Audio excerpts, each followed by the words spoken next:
Hello, everyone. Hi. Welcome to the Hell Zone. Hello. Hello to you. Hello, hello, hello. Hello, and welcome to Story Time. Today we're going to be doing ASMR Story Time for Phoenix Wright, Ace Attorney. One of my favorite games of all time, legitimately. And it has a great story. I'm getting choked up just thinking about it.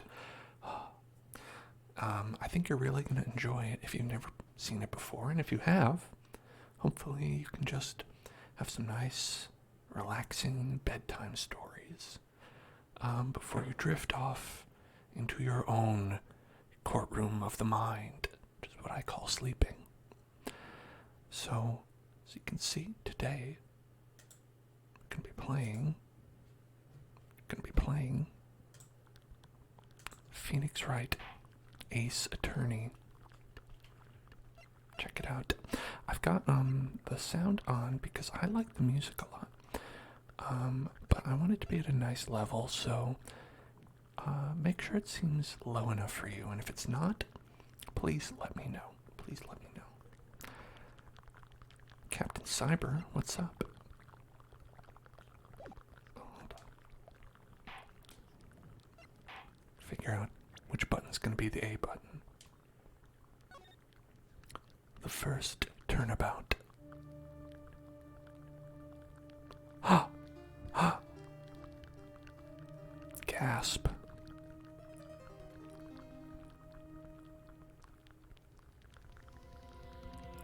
Damn it. Why me? I can't get caught. Not like this. I've got to find someone to pin this on. Someone like him. I'll make it look like he did it. That guy. Right over there, that person. Hey, happy birthday. Happy early birthday, Captain Cyber. And happy birthday, Roselles.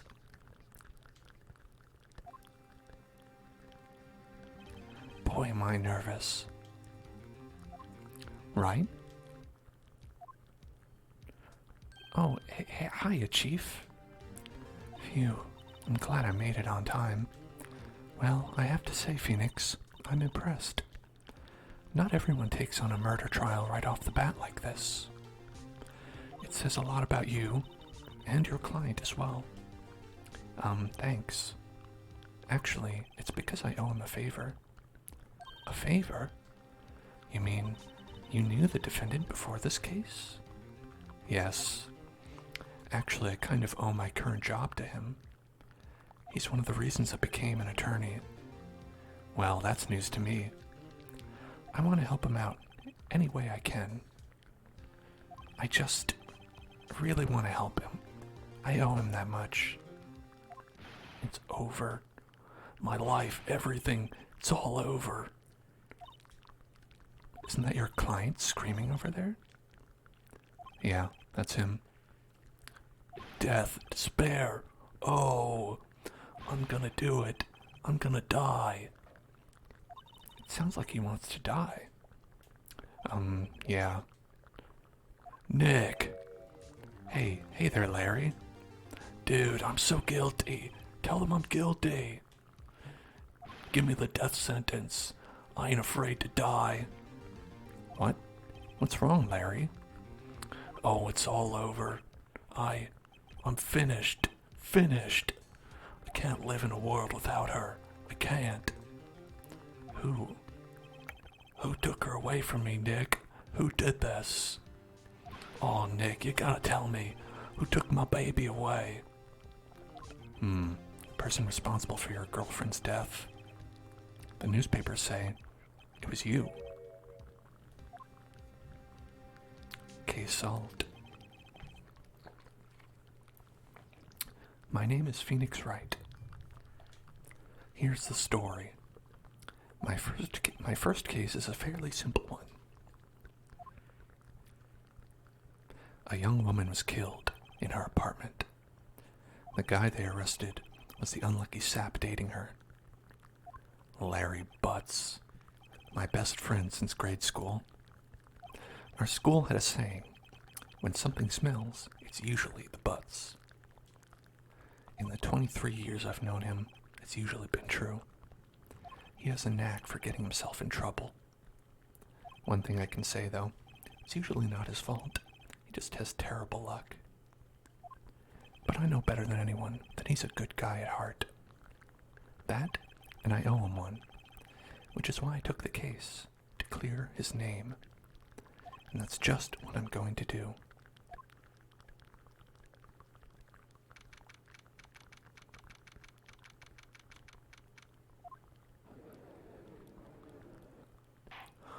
The court is now in session for the trial of Mr. Larry Butts. The prosecution is ready, Your Honor. The defense is ready, Your Honor. Mr. Wright, this is your first trial, is it not? Yes, Your Honor. I'm, a little nervous. Your conduct during this trial will decide the fate of your client. Murder is a serious charge. For your client's sake, I hope you can control your nerves. Thank you, Your Honor. Mr. Wright, given the circumstances, I think we should have a test to ascertain your readiness. Yes, Your Honor. Gulp. Hands shaking. Eyesight fading. Mom's spaghetti. The test will consist of a few simple questions. Answer them clearly and concisely. Please state the name of the defendant in this case. Do you know? It's Larry Butts. The defendant? Well, that's Larry Butts, Your Honor.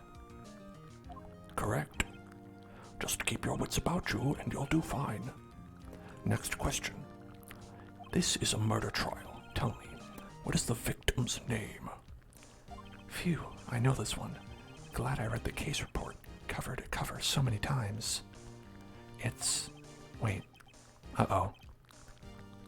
No way, I forgot. I'm drawing a total blank here. Phoenix, are you absolutely sure you're up to this? You don't even know the victim's name? Oh, the victim. Of course I know the victim's name. I just forgot. Temporarily. I think I feel a migraine coming on. Look, the victim's name is listed in the court record. Just press the plus button to check it out at any time, okay? Plus button? We're in a courtroom, what are you talking about? Time of death, 7:31, 4 p.m. to 5 p.m. Cause of death, loss of blood due to blunt trauma. Cindy Stone, the victim in this case, a model. She lived in an apartment by herself. Remember to check it often. Do it for me, please. I'm begging you. Let's hear your answer. Who is the victim in this case? Cinderblock. The victim's name is Cindy Stone. Correct. Now tell me, what was the cause of death? She died because she was? Remember that? Another detail. She was struck once by a blunt object. Correct. You've answered all my questions. I see no reason why we shouldn't proceed. You've officially passed the bar exam. Welcome. Here's your badge. You seem much more relaxed, Mr. Wright. Good for you. Thank you, Your Honor. Because I don't feel relaxed, that's for sure. Well then, first, a question for the prosecution. Mr. Payne? Yes, Your Honor? As Mr. Wright just told us, the victim was struck with a blunt object. Would you explain to the court just what that object was? The murder weapon was this statue of the thinker. It was found lying on the floor next to the victim. I see. The court accepts evidence. Right. Be sure to pay attention to any evidence added during the trial. That evidence is the only ammunition you have in court. Press the plus button to check the court record, and do it frequently. Mr. Payne, the prosecution may call its first witness. The prosecution calls the defendant, Mr. Butts, to the stand. Chief, what do I do now? Pay attention. You don't want to miss any information that might help your client's case. You'll get your chance to respond to the prosecution later, so be ready.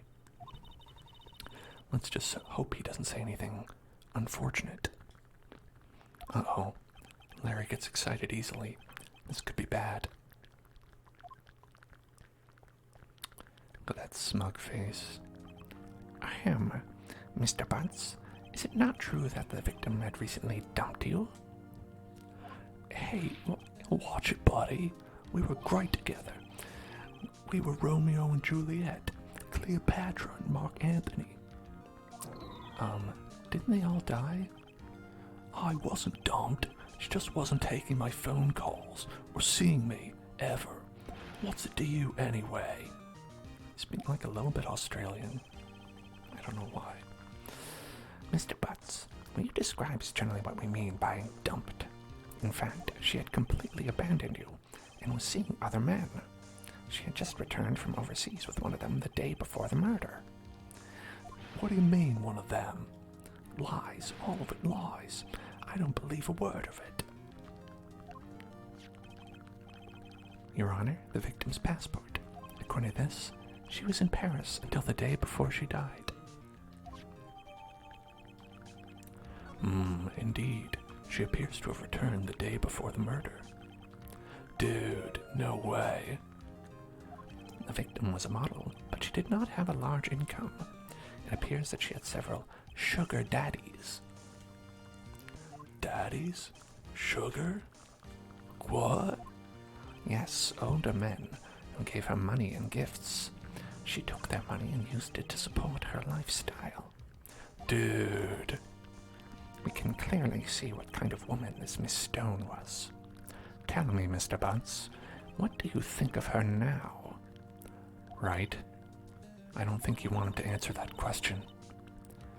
Yeah, Larry has a way of running his mouth in all the wrong directions. Should I...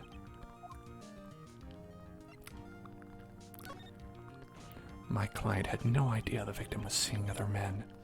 That question is irrelevant to this case. Oof. Wince. Dude, Nick, what do you mean irrelevant? That cheating she-dog. I'm gonna die. I'm just gonna drop dead. Yeah, and when I meet her in the afterlife, I'm gonna get to the bottom of this. Let's continue with the trial, shall we? I believe the accused motive is clear to everyone. Yes, quite. Oh boy, this is not looking so good. Next question.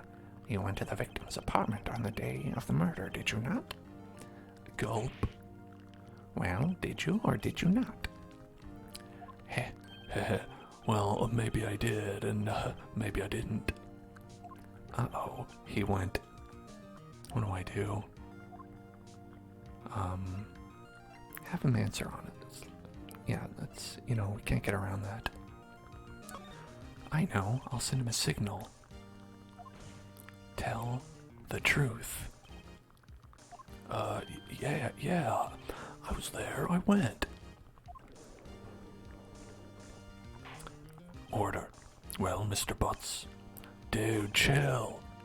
She wasn't home, man, so I didn't see her. Your Honor, the defendant is lying. Lying? The prosecution would like to call a witness who can prove Mr. Butts is lying. Well, that simplifies matters. Who is your witness? The man who found the victim's body just before making the gruesome discovery. He saw the defendant fleeing the scene of the crime. It's usually bad news. Order in the court. Mr. Payne, the prosecution may call its witness. Yes, Your Honor. This is bad. On the day of the murder, my witness was selling newspapers at the victim's building. Please bring Mr. Frank Sart to the stand. Mr. Sart, you sell newspaper subscriptions, is this correct? Oh, yes, newspapers, yes. Mr. Sawit, you may begin with your testimony. Please tell the court what you saw on the day of the murder.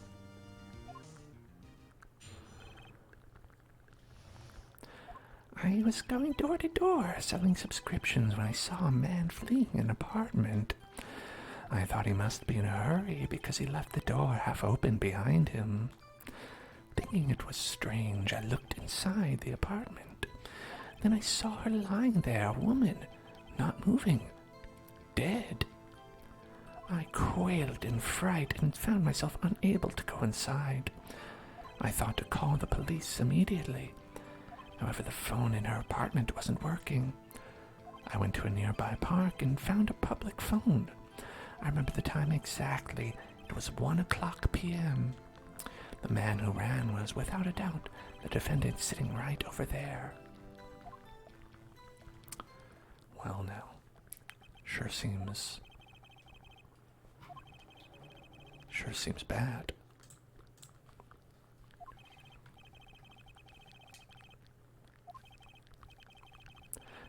Your Honor, at the time of the murder, there was a blackout in the building. Aren't phones supposed to work during a blackout? Yes, Your Honor. However, some cordless phones do not function normally. You see, people would have what's called a landline. And it's kind of like a cell phone, but it's worse because it only works in your house. The phone that Mr. Sawit used was one of those. Your Honor, I have a record of the blackout for your perusal. Now, Mr. Wright, Yes, Your Honor. you may begin your cross-examination. Cross-examination, Your Honor? All right, Wright. This is it. The real deal. What exactly am I supposed to do?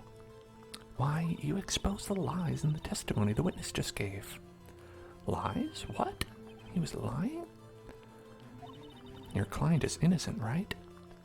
Then that witness must have lied in his testimony. Or is your client really guilty? How do I prove he's not?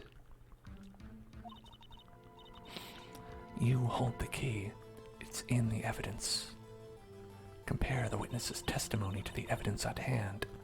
There's bound to be a contradiction in there. First, find contradictions between the court record and the witness's testimony.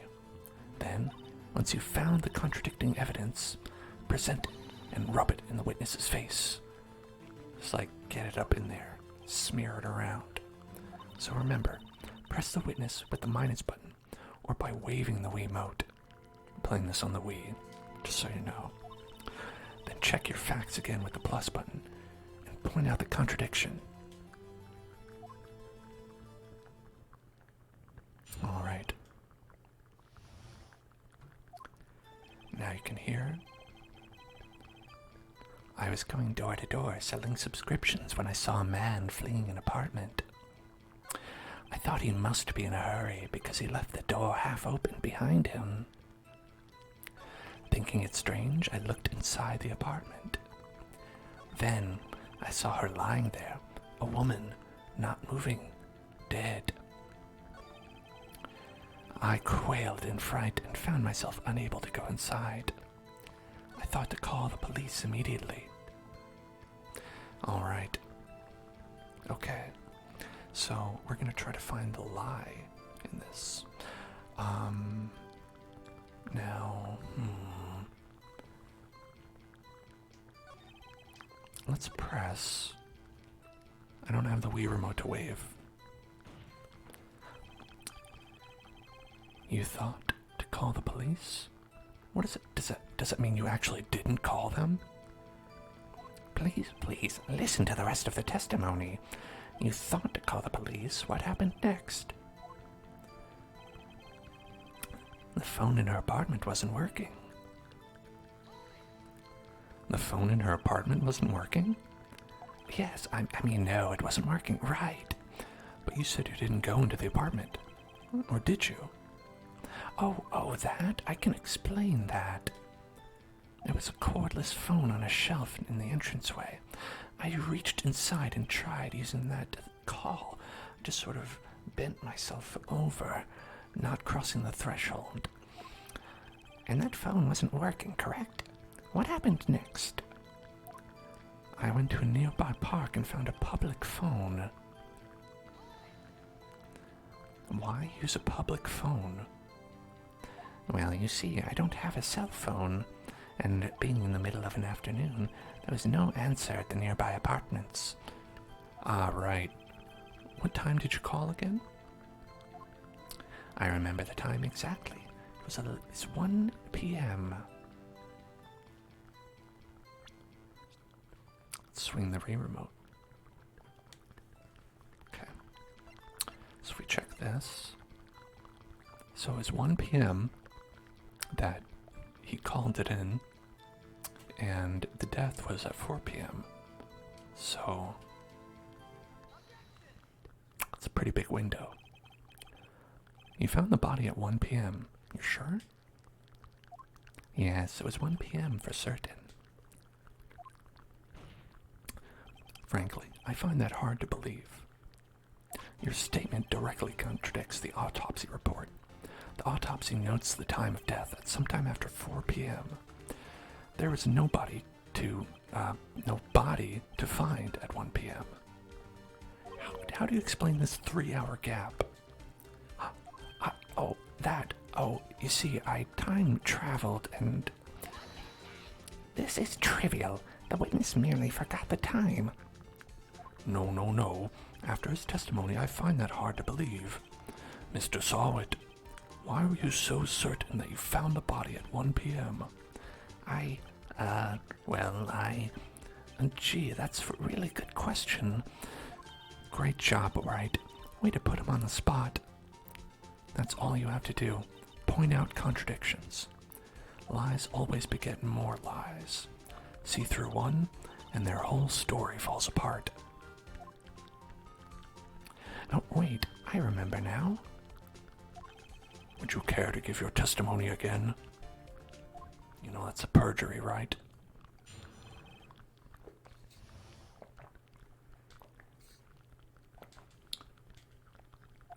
You see, when I found the body, I heard the time.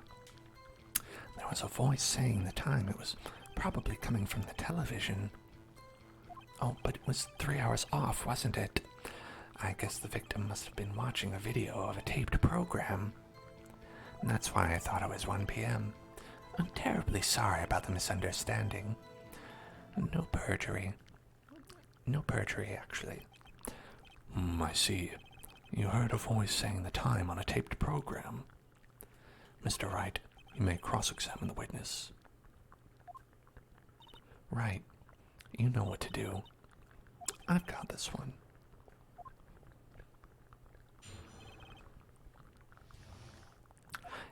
You see, when I found the body, I heard the time. There was a voice saying the time. It was probably coming from the television. Are you sure it was a television and not a radio? Well, no, I guess it might have been a radio. Incidentally, there was no radio on the premises. There was only one large television. Right? I can't put my finger on it, but something about this seems fishy. Something about hearing the television. The witness has testified he heard the time. Do you think there's something weird about that? I, for one, think you can't hear a television during a blackout. The power is out from noon to 6 p.m. That's a long blackout. It sounds like a nightmare to me. Hold it right there. The prosecution has said there was a blackout at the time of the discovery, and this record proves it. You couldn't have heard a television or a video. Gah! The defense has a point. Do you have an explanation for this, Mr. Sawit? No, I find it quite puzzling myself. Quite. Wait, I remember now. Mr. Sawit, the court would prefer to hear an accurate testimony from the very beginning. These constant corrections are harming your credibility. And you seem rather distraught. My apologies, Your Honor. It must have been the shock of finding the body. Oh, very well, Mr. Sawit. Let's hear your testimony once more, please. I don't think this guy is entirely trustworthy. What do you think? Actually, I didn't hear the time. I saw it, like my name. There was a table clock in the apartment, wasn't there? Yeah, the murder weapon. The killer used it to hide the victim. That must have been what I saw. You saw a clock. I guess that would explain it. The defense may cross-examine the witness.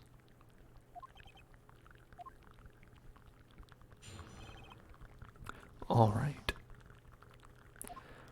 You didn't hear the time, you saw it. There was a table clock in the apartment, wasn't there? Yeah, the murder weapon. The killer used it to hit the victim. The murder weapon? Yes, the table clock that was used as a weapon. That's what I just said. Did you doze off in the middle of my testimony or something? Something's fishy here. Well. Now, this was inside the apartment, so how would he have seen it? Also, where's the clock? Oh, wait just a moment. The murder weapon wasn't a clock. It was this statue. Now, how is it supposed to be a clock? You with your objections and your evidence. Just who do you think you are? It's a very interesting face that he's making. Do a hydration check. Thank you, Panda.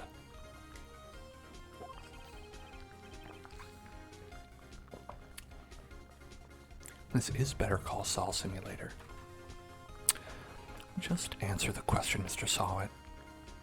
Hey, I saw it there, okay? That's a clock. Your Honor, if I may. Yes, Mr. Payne. As the witnesses stated, this statue is indeed a clock. The neck is a switch. You just tilt it and it says the time out loud. As it doesn't look like a clock, I submitted it as a statue. My apologies. I see. So the murder weapon was a table clock after all. Well, Mr. Wright, it appears that the witness's testimony was correct. This is a clock. Do you have any problems with this testimony now? Oh no, it's fine. Totally acceptable. Yes? Your Honor, there's a gaping hole in this witness's testimony. Absolutely massive. Just a giant hole. The only way he could have known the weapon was a clock is to hold it in his hand. Yet the witness testified that he never entered the apartment. Clearly a contradiction. Indeed. The witness knew it was a clock because he went into the apartment. You're lying. You were inside the apartment on the day of the murder. Oh yeah? Prove it. Prove I went in there. I'll do better than that. I can prove you were the one who killed her. You struck her with the clock, and then the shock of the blow triggered the clock's voice. That was the sound you heard.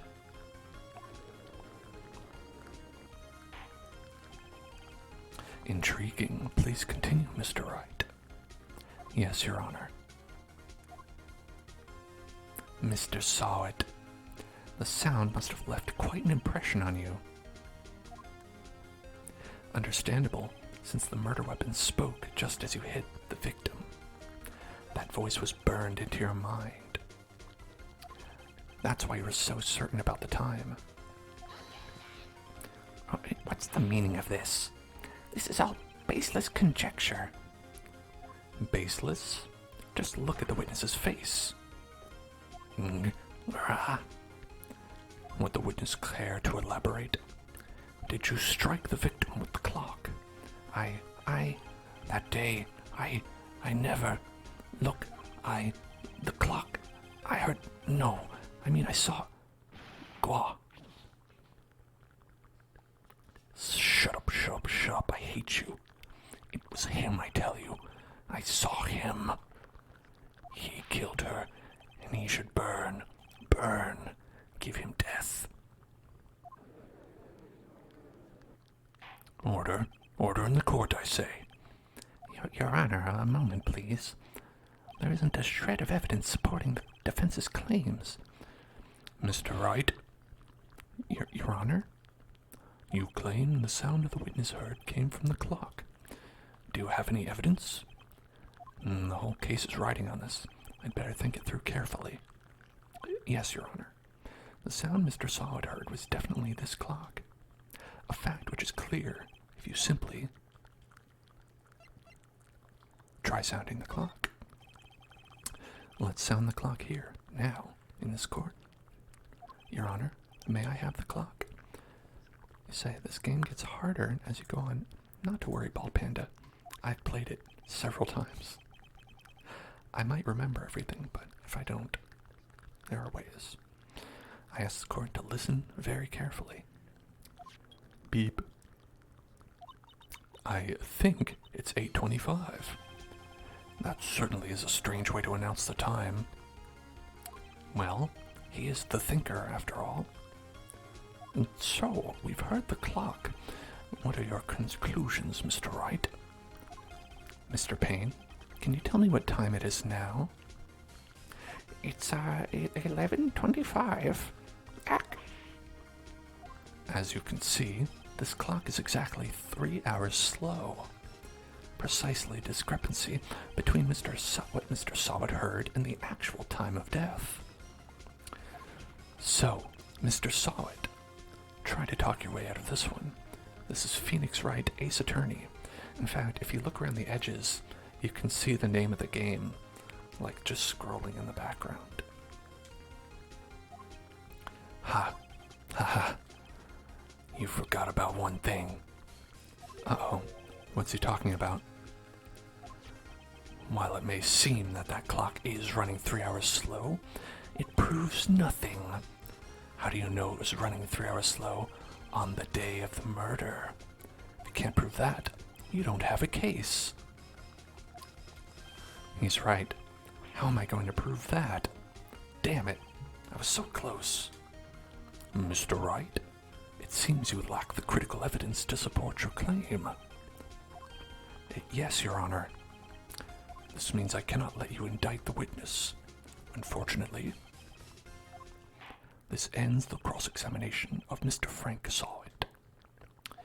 I come all the way down here to testify, and look what happens. They treat me like a criminal. A criminal. You lawyers are all slime. Grr, I almost had him. Sorry, Larry. I failed you. There's nothing I can do about it now. Well, that's the end of the game. Not so fast, Mr. Solid.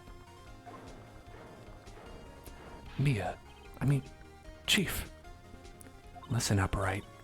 Don't throw this one away. Not like this. Think. But, Chief, it's over.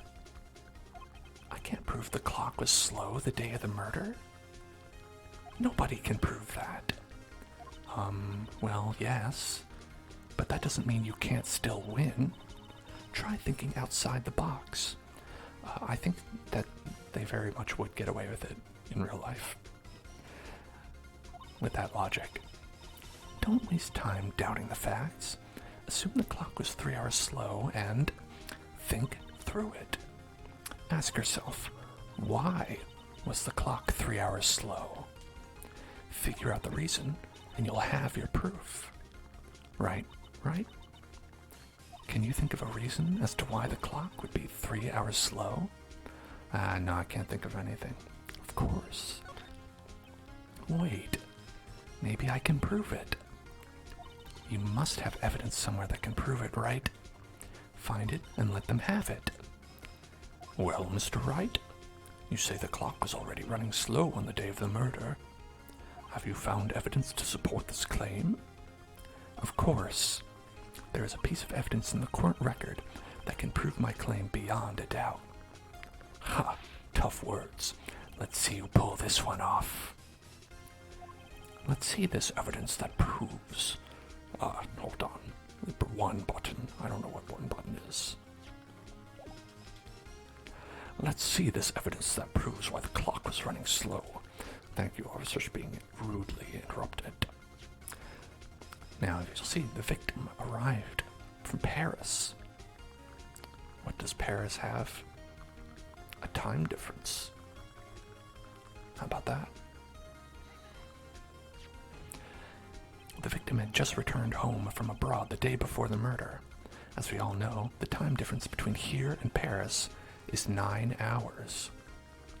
When it's 4 p.m. here, it's 1 a.m. the next day there. The clock wasn't 3 hours slow, it was 9 hours fast. The victim hadn't reset her clock since returning home. That's why the time you heard when you struck her dead in her apartment was wrong. Proof enough for you, Mr. Saw It? Or should I say, Mr. Did It? Mr. Did It? The pun killed him. It was so bad that he died. Order, I say. Well, this case has certainly turned out differently than we all expected. Mr. Payne, your client? He was arrested and has been taken away, Your Honor. Very well. Mr. Wright? Yes, Your Honor. I have to say, I'm impressed. I don't think I've ever seen someone complete a defense so quickly and find the true culprit at the same time. Thank you, Your Honor. At this point, this is only a formality, but this court finds the defendant, Mr. Larry Butts, not guilty. Hooray. We did it. And with that, the court is adjourned. It turns out that Frank Solid was a common burglar. He posed as a newspaper salesman to check and see when people were out of the house. That day, when Larry went to her apartment, the victim wasn't home. After he left, Mr. Sawant let himself in to do his dirty work. While he was searching for her place, the victim returned. Flustered, Mr. Sawant grabbed the nearest blunt object he could find and did a murder. This goes to show, don't do a murder. That's the moral of the story. Phew, I still can't believe we won. Right, good job in there. Congratulations. Thanks, Chief. I owe it all to you. Not at all, not at all. You fought your own battles in there. It's been a while since I've seen a trial end on such a satisfying note. Sometimes isn't your client guilty in this game? Maybe. Maybe they are. Who can say? I've never seen the Chief looking this happy. If she's this glad, imagine how Larry must feel. My life is over. Larry, you're supposed to be happy. What's wrong now? Oh, Nick. Don't worry about me. I'll be dead and gone soon. Good. Wait, no, I mean bad. Bad. Larry, you're innocent. The case is closed. But my Cindy Windy's gone, man. Gone forever. Larry, she was a... Nah, never mind. What were you about to say, Phoenix? Congratulations, Harry. Harry? Yes, you. I can practically see the hairy headlines now. Harry Butts, innocent. Heh, thanks. I really owe you one. I won't forget this ever. Not as long as my name is Harry Butts. Let's celebrate. Dinner? Movie? My treat. Oh no, I couldn't. Hey, I was the one who got you off the hook. Oh, hey. Here, take this. It's a present. A present? For me? Wait, wasn't this the evidence that... Actually, I made this clock for her. I made one for her and one for me. Really? You? You made this? Well, thank you. I'll keep it as a memento. Yo, Nick. Can you believe it? I was so into that chick. And she was just playing me for a fool.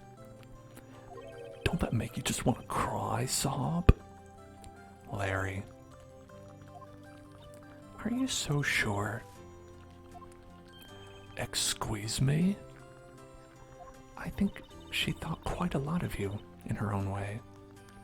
Nah, you don't gotta sympathize with me. It's okay. Oh, I'm not just sympathizing, really. Isn't that right? Don't you have something to show your friend? Something that proves how she felt about him? Huh? Oh, yeah, right. What the heck is she talking about? The statue, look, she kept it. She even brought it with her to Paris. Check this out, Larry. Proof positive you weren't just some chump to her. Huh? Where'd you get that clock? Larry, weren't you paying attention? Notice the key? That's the murder weapon. This is the clock you made for her, Larry. She took it with her when she traveled. She probably just needed a clock, that's all. You think so? It's a pretty heavy clock to take traveling. And it was a murder weapon. She died because you gave that to... Anyway, make of it what you will. Hey, Nick. I'm glad I asked you to be my lawyer. Really, I am. Thanks.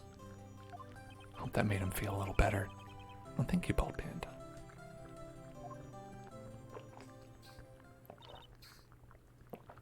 Right? I hope you see the importance of evidence now. Also, hopefully you realize things change depending on how you look at them. People, too. We never really know if our clients are guilty or innocent. All we can do is believe in them. And in order to believe in them, you have to believe in yourself. Right. Listen, learn, grow strong. Never let go of what you believe in. Never.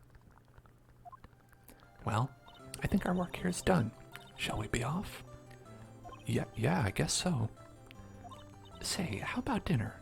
On me? I'll drink a toast to innocent butts. Yeah, I love innocent butts. Oh, speaking of Harry, you were saying part of why you became a lawyer was because of him. Yeah, part at least. You'll have to tell me more about it sometime. Maybe over drinks? And so, my first trial came to a close. Larry slapped me on the back and said, "Gee, Nick, it's good to have friends. But I'm pretty sure he's not going to pay me. Unless you count the clock he gave me I didn't know it then.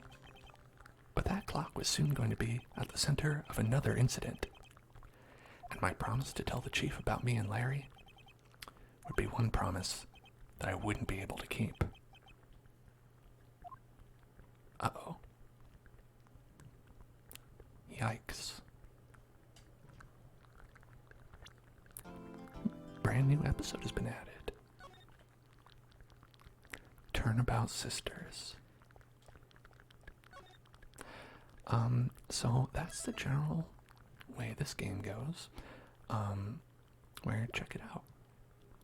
That was a very short opening chapter, just to kind of show you about the tutorial and all that, basic stuff. Now, so when the shit really starts. Turnabout sisters. Bring. Hello? This is Maya. Hey, Maya, it's me. Mia, what's up?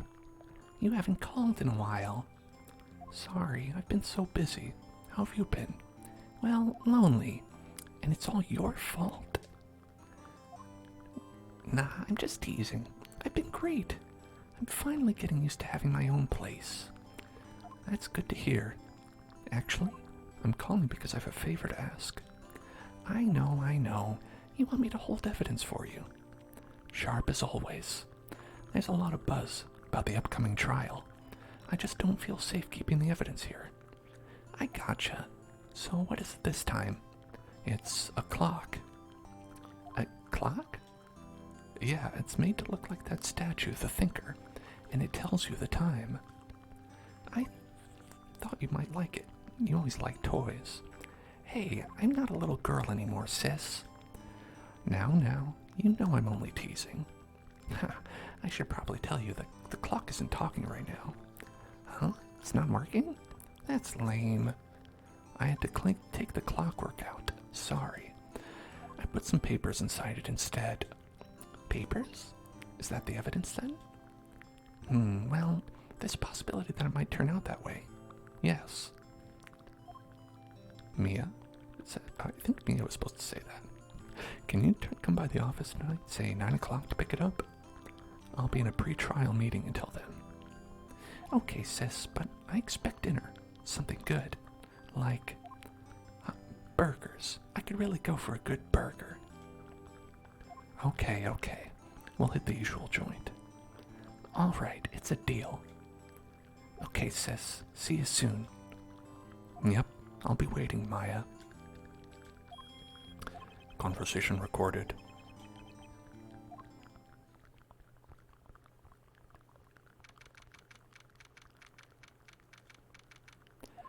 Now, Miss Fay, I'll take what's mine. The papers. I'm sorry, but I can't give you what I don't have. Miss Fay, you are a poor liar. Why, I see it right over there. That must be the Thinker that swallowed those papers. How could you know? Ho, you are not my cogniferous of my background. Gathering information is my business, you see. I should have been more careful. Ho, my dear Miss Fay, I am so very sorry, but I am afraid I must ask you for one more thing. Your eternal silence. Farewell, Miss Fay. Bonk.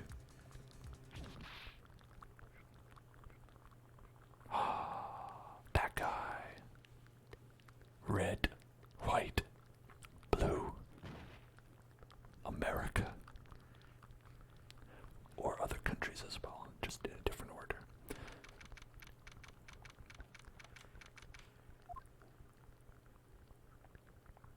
Uh-oh, I'm late. Huh? That's strange. The chief must have gone home already. She said her sister was coming over, so we should all go out for dinner. What's that smell? Blood? Mia. Maybe she's in her office.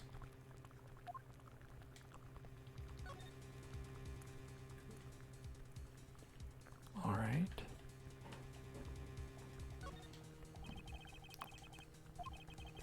Oh wait, hold on. I think I have to move to the office. Yeah, okay. That smell. Blood. Sob. Sis. Someone's there. Chief? Chief? Chief! Oh no. She dead. Who are you? Just a ghost. That's all. The strange girl dropped out cold. I left her lying on the office sofa. I went back to the chief, where she lay under the window. Damn. Her body was still warm. I could feel it when I held her shoulder.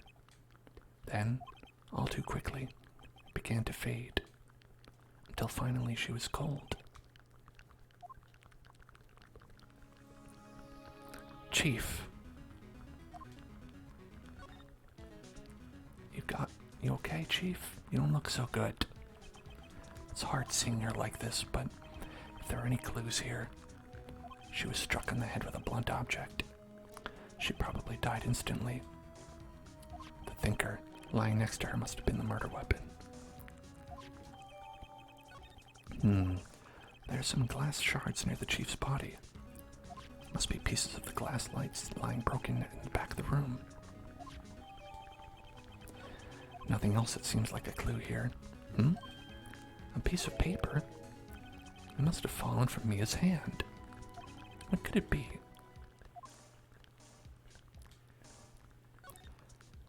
A word is written in blood on the scrap of paper. Maya? Did Mia write this? This piece of paper is a receipt from a department store, dated yesterday. I think that's enough snooping around for now. I'd better call the police and find out what that girl was doing here. Okay, let's go to police. That girl just now, where'd she go? I put her right there on that sofa. Uh-oh. I hope she didn't run on me. Yipes. Don't scare me like that. Excuse me, but who are you? It's okay, I work here. Maya Fey. Maya Fey? Maya? So Mia was writing this girl's name. Maybe I should show her the receipt? I never thought there'd be a use for evidence like this outside the courtroom.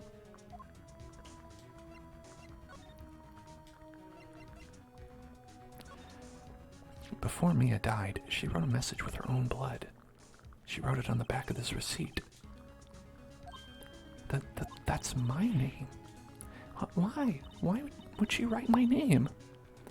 Please, just calm down. Why would Sis write my name? Uh-oh. Now I've done it. Sis promised me she would never write my name.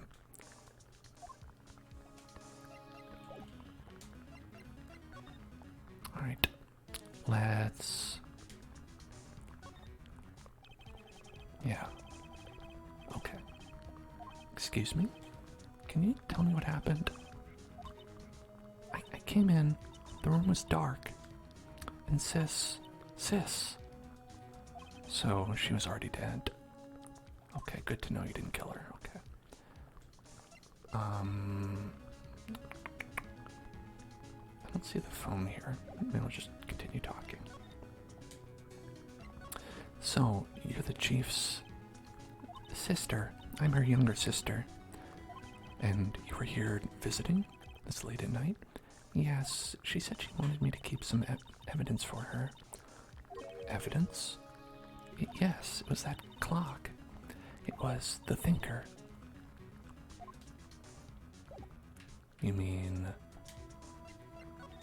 this? About the thinker. the thinker. That was... Oh, Sis, sob. Hello, Rorb. Probably shouldn't have asked her about the murder weapon. Whoops. Okay, you've never seen that before? That's fine. Okay. We need to call... Is this... that looks like a phone to me. No? There we go. Better call the police. That's funny. A few of the screws on this receiver are missing. It looks like someone was halfway through taking it apart. Police? Please, come quick. Oh, someone's screaming from outside the window. She's staring right at me. She's holding a phone in her hand.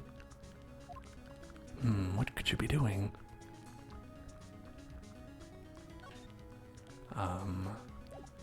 Well, time to get out of here.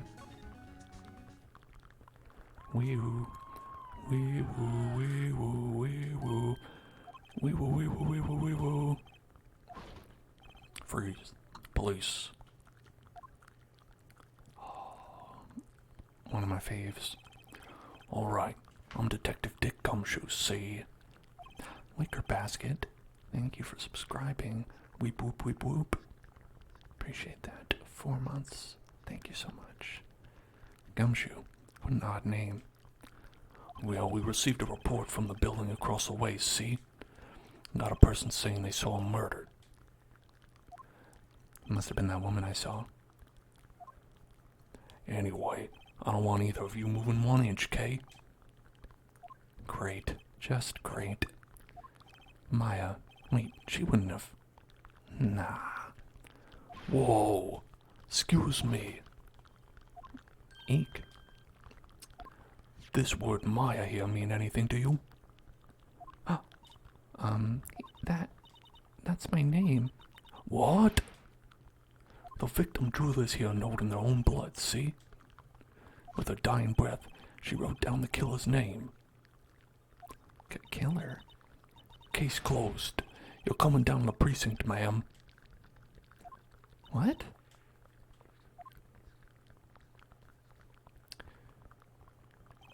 Mia's younger sister, Maya, was arrested on the spot. I was taken in for questioning and didn't get out until the next morning. My eyes were heavy, but I couldn't sleep. I sat around, waiting for visiting hours to begin at the detention center. I had to talk to Maya as soon as possible.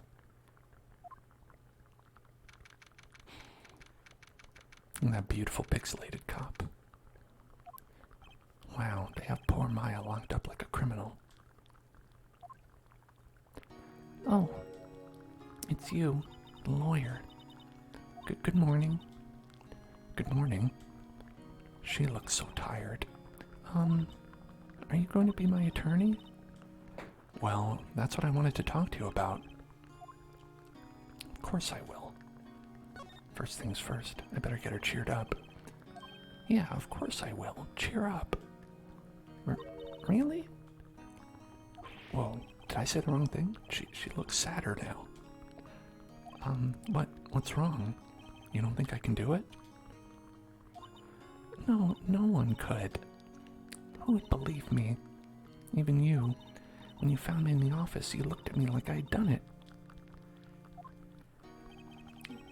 Did I look at her like that? No, I never thought. It's okay, I understand. And I've also heard about you. Heard? Heard what about me? I was talking to my sister on the phone the other day. She said you suck. Today was my junior partner's first time in court. Wow, really? How'd that go? It was quite the scene. Honestly, I was on edge the whole time. It's been a while. Huh, so he crashed and burned? He's a genius. One of those strike fear into the hearts of evil types. The only thing he's lacking is experience. Huh, sounds like it was fun. Well, I know who to go to if I ever get into trouble now. I don't know, Maya. I think you might want to wait. Give him 3 more years. That is, unless you want to be found guilty. Yeah, pretty much. That's what she said. It's funny, but she's also dead. I'm sorry. I didn't mean to trouble you. No, it's okay. It's true, I guess. But at the same time, I can't just sit around and watch. When I think of the person who did this to Mia, sorry. I know our names are like the same. Day of the crime. you tell me about the day of the murder? Let's see. That morning, I got a call from my sister. She wanted me to hold on to a piece of evidence for an upcoming trial. Evidence? Yes, the clock shaped like the thinker. The one Larry made. How could that have been evidence in a case? Right. She said something about that. I remember. Do you want to hear it in her own voice? Her own voice? Yeah. I'm pretty sure our conversation is on my cell phone. You recorded it. Yeah, I forgot how to delete those things. Right. There's something I've been wanting to ask you. Yes? What's with that outfit? Oh, this. This is what all acolytes wear. It's my uniform, you could say. Acolytes? Like people in religious training? What is it you do? Oh, it's nothing strange, really. I'm a spirit medium. In training. A spirit medium? I'm pretty sure that qualifies as strange. So, you say you have a conversation with your sister on your cell phone? Let's hear it. Right. Oh, I just remembered that detective took my cell phone. Sorry. Oh, right. Of course. Next time I see Detective Gumshoe, I'll ask him for it. I'll write you a note so you don't forget, okay? Sure, thanks. So, you're an acolyte, or medium in training. That's right. The Fae family, especially the women, have always been very sensitive to the spirit world. Wait a second. You said the Fae family? So, was Mia into this stuff too? Of course. She left the mountain to follow her career, she said. Her powers were first class, too. I had no idea. Wait. What? So you're a real, honest-to-goodness spirit medium? With ESP and all that? Yes, in training. Well, can you contact Mia's spirit then? We can just ask her who killed her. I'm sorry. I'm still in training. I couldn't do something on that level. I thought that would be too easy. Something the matter? I was wondering, could I ask you a favor? This is the address of a famous lawyer. My sister gave me this a long time ago. She said that if I was ever in trouble, I should call him and not you. And, well, I'm in trouble. Do you think you could go ask him and not you to represent me? Okay. Sure, why not? I'll go ask. Thank you so much. I have no one else to turn to. No one is capable of this. Say, what about your parents? I see. Don't worry, leave it to me. Let's get some thunderstorm in the background.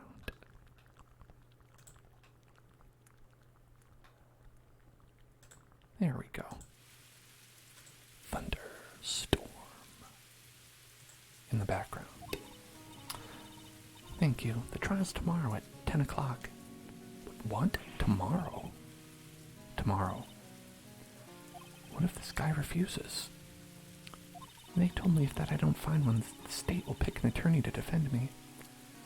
When will that happen? They're giving me until 4 o'clock this afternoon. And visiting hours are almost up. I better hurry. Right. I'll be back. Well, yeah, she'll be fine. She'll be okay. Wait.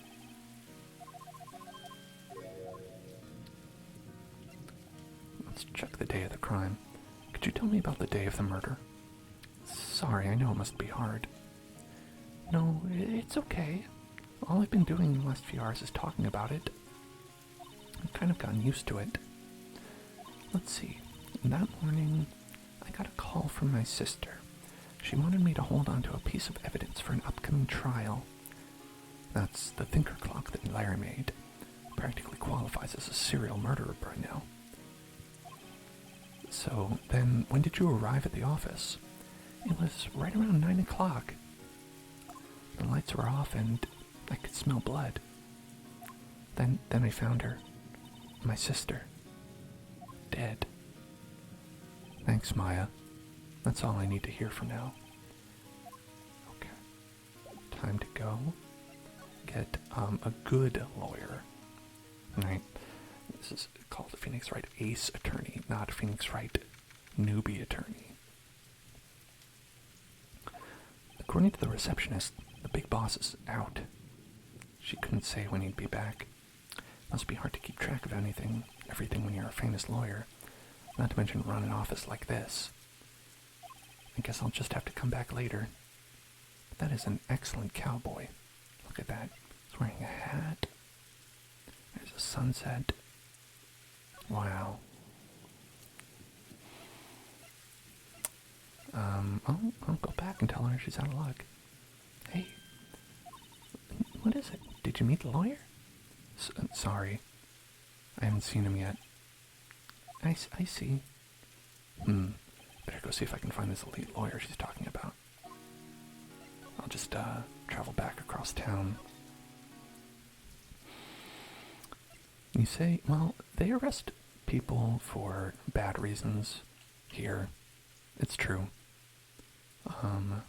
But there was a note that said Maya in blood, so. Expensive-looking mahogany bookshelves filled with expensive-looking books. Funny. They don't look like they've ever been read. Damn. That painting has been bugging me ever since I stepped in here. The oil paint is so thick it practically giving me a stuffed nose.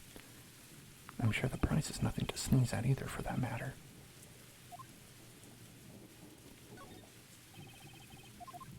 Right. A solid mahogany desk. The wood's been polished to a deep luster. An expensive potted plant.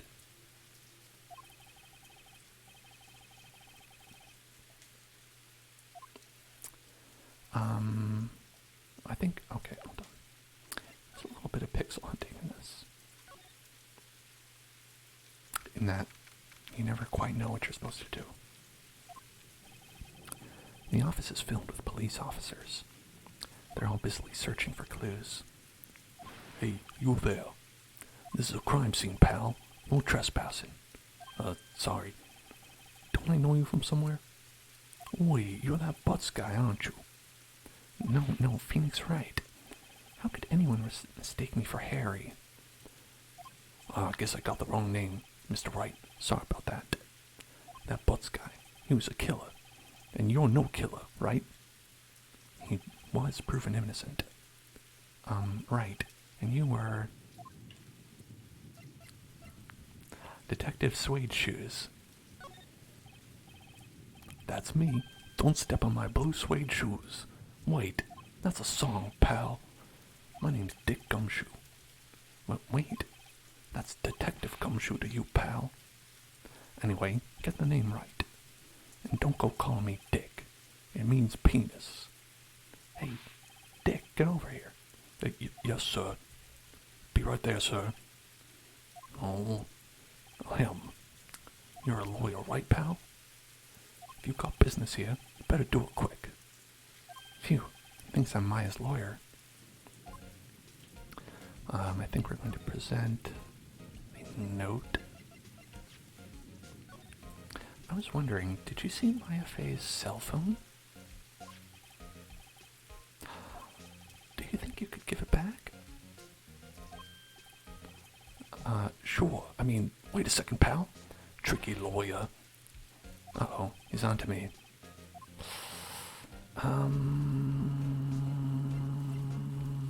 Not so straight. Okay, I can't be straight with this guy. But what should I tell him? Something the matter? Oh, no, that carrying strap on the cell phone. This? It says the Steel Samurai, warrior of Neo-O Tokyo. The Steel Samurai. That action hero on TV? Yeah, you see that strap is a collector's item.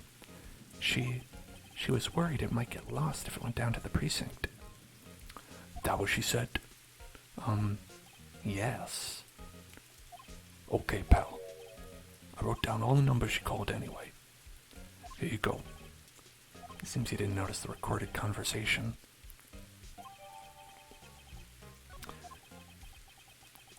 Alright.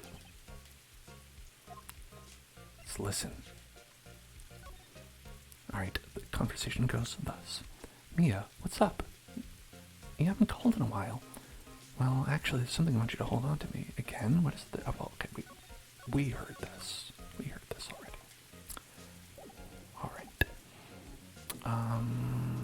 Let's talk about Mia. About Miss Faye. Did you do an autopsy? You want to know the results, eh? Now, don't you look at me like that, pal. It's no use. She might have been your boss. That doesn't mean you can get any special treatment. Alright, you can see the report, but that's all.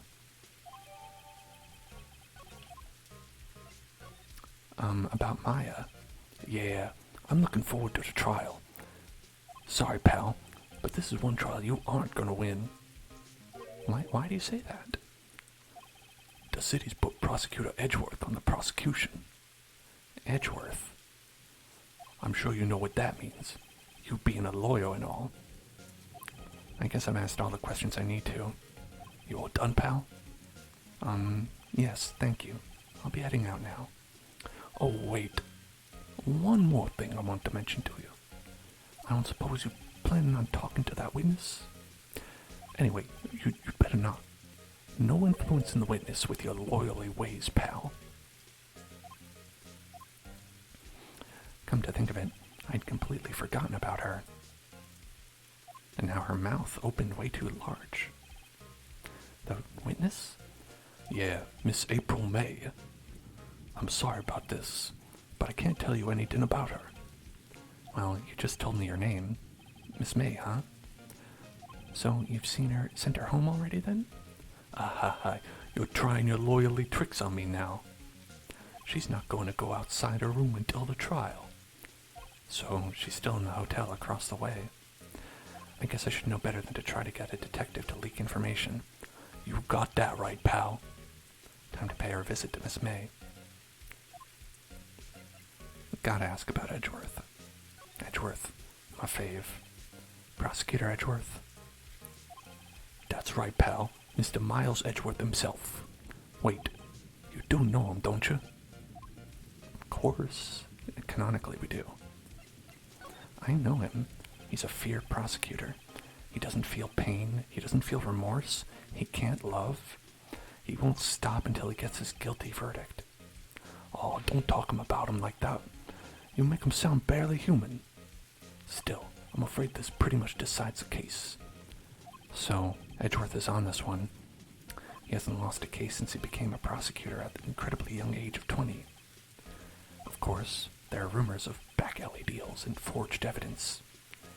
All I know for sure is that Edgeworth hates crime, an almost abnormal passion. Most people like crime like a little bit. I never imagined I'd be facing him so soon. Alright, see you later.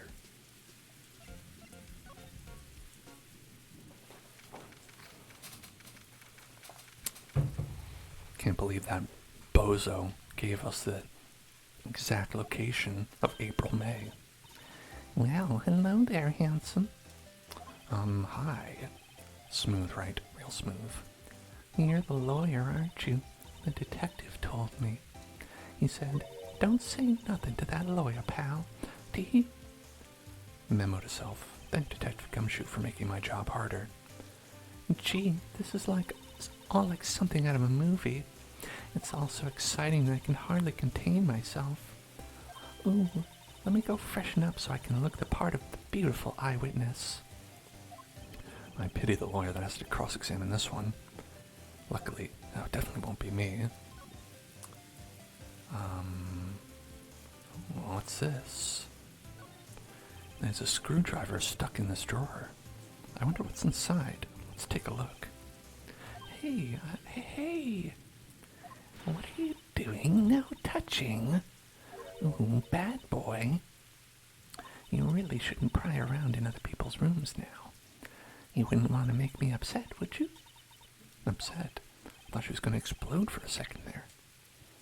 I wonder what could be inside the drawer. Alright. Let's talk about what you witnessed. Do you think you could tell me something? I need you to describe what you observed at the time of the incident. Oh, observe. Incident. You sound just like a lawyer in the movies. I like a man with a big vocabulary. And Dick. Gulp. Better not encourage her. You know that thing that happened the other day? The bad thing? What did you see when it happened? I don't suppose you could tell me about it? Pretty please. Let me see. Well, dream on. If you want to know, you'll just have to come to the court tomorrow, Mr. Lawyer. Oh boy. Could you just, who exactly are you? Mr. Lawyer, are you hitting on me? No, hey, I'm just doing my job here. Tee. You know you're cute when you blush. Believe me, this is the first time in my life I've ever blushed this much. Right. Can you just tell me what it is you do? Well, no, Tee. And you had your little hopes up, didn't you? Oh, boy. I see there are 2 glasses on the table. Is someone staying here with you? Oh, what amazing powers of observation. You must be one of those famous detectives, like on television. Oh, no, not me. I'm just a lawyer. Say, Mr. Big Detective, why don't you go look for clues in the garbage? Miss May doesn't like nosy little lawyers. Oh, boy. That's just what he says after everything. Oh, boy. Alright. Seems like Mr. Grossberg is out. Well, maybe I should just wait here for him to come back. That wasn't the most over-the-top clearing of the throat I've ever heard. So, you're the one they say has been looking for me. Yes, that's me. He looks even grander than I imagined. That badge on your collar. So you're a lawyer, are you now? Yes, well, yes. And what do you want? I'm not particularly busy these days. Please proceed. Not busy? Then how come no one could get in touch with you? Something the matter? You came to see the one and only Marvin Grossberg, did you not? Well, here I am, boy. What do you want? Out with it. Well, sir, actually, it's about Maya. Maya Fey. Yes, Maya Fey. Go on. Why the strange reaction? Cha-cha. I'm really quite busy here, son. I can't go taking cases on a day's notice. No, it's quite impossible. Wait a second. How did you know the trial was tomorrow? Anyway, I'm afraid it's entirely impossible for me to represent her. Sorry, end of discussion. What's going on? He refused me before I even got a chance to ask him. What do I tell Maya? Okay. Do we have to talk to him about anything? Yeah. Talk about Maya. Nope. How did you know Mia Fey? She worked here a long time ago. Quite the apprentice, that one. Learned my techniques in the blink of an eye. She left one day, quite suddenly. Had a mission, you see. A mission? You could see it in her eyes. She followed it with a burning passion, never looked back, that one. Your refusal. How can you just refuse like that? Please, tell me why you won't take the case. Well, you see, it's just, I'm busy, you see. But the client is Mia Fey's sister. Mia trusted you. She knew her sister would be in good hands. Yes, of course I know that. However, I'm sorry, but I must refuse. Sorry, goodbye. Creep. Fine. I don't have time to argue with you anyway. I'll go look elsewhere. Grumble, think not. Huh? Did you say something? I think not, I said. What do you mean? I'm terribly, terribly sorry, but I'm afraid that no lawyer worth their salt will take on this particular case. Terribly sorry, my boy. Why? I cannot say. I beg your pardon, but could you leave now? Nothing more to discuss with you, and I have a date with a painting, if you know what I mean. What's going on here? What's with the painting? That's quite a painting. You noticed. It's my pride and joy. Impressive, isn't it? Well, isn't it?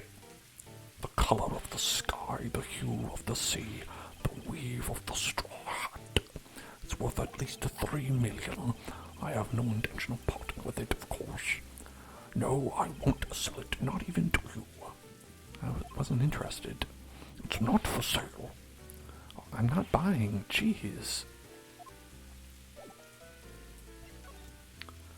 Alright, let's go tell Maya the good news. Hiya, Maya. Oh, you're back.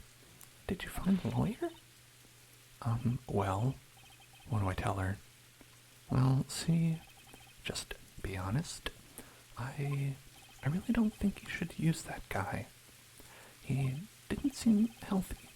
He was all skin and bones. What really happened? You don't mean he refused to help? Erp. I see. I've been abandoned then. Damn.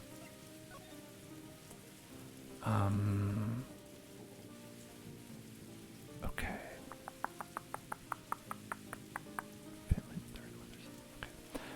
Yeah. What about your family?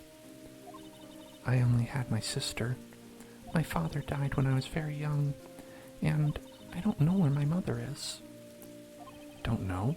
So she could still be alive? The women in my family have been mediums for generations. They say that ESP runs in our blood.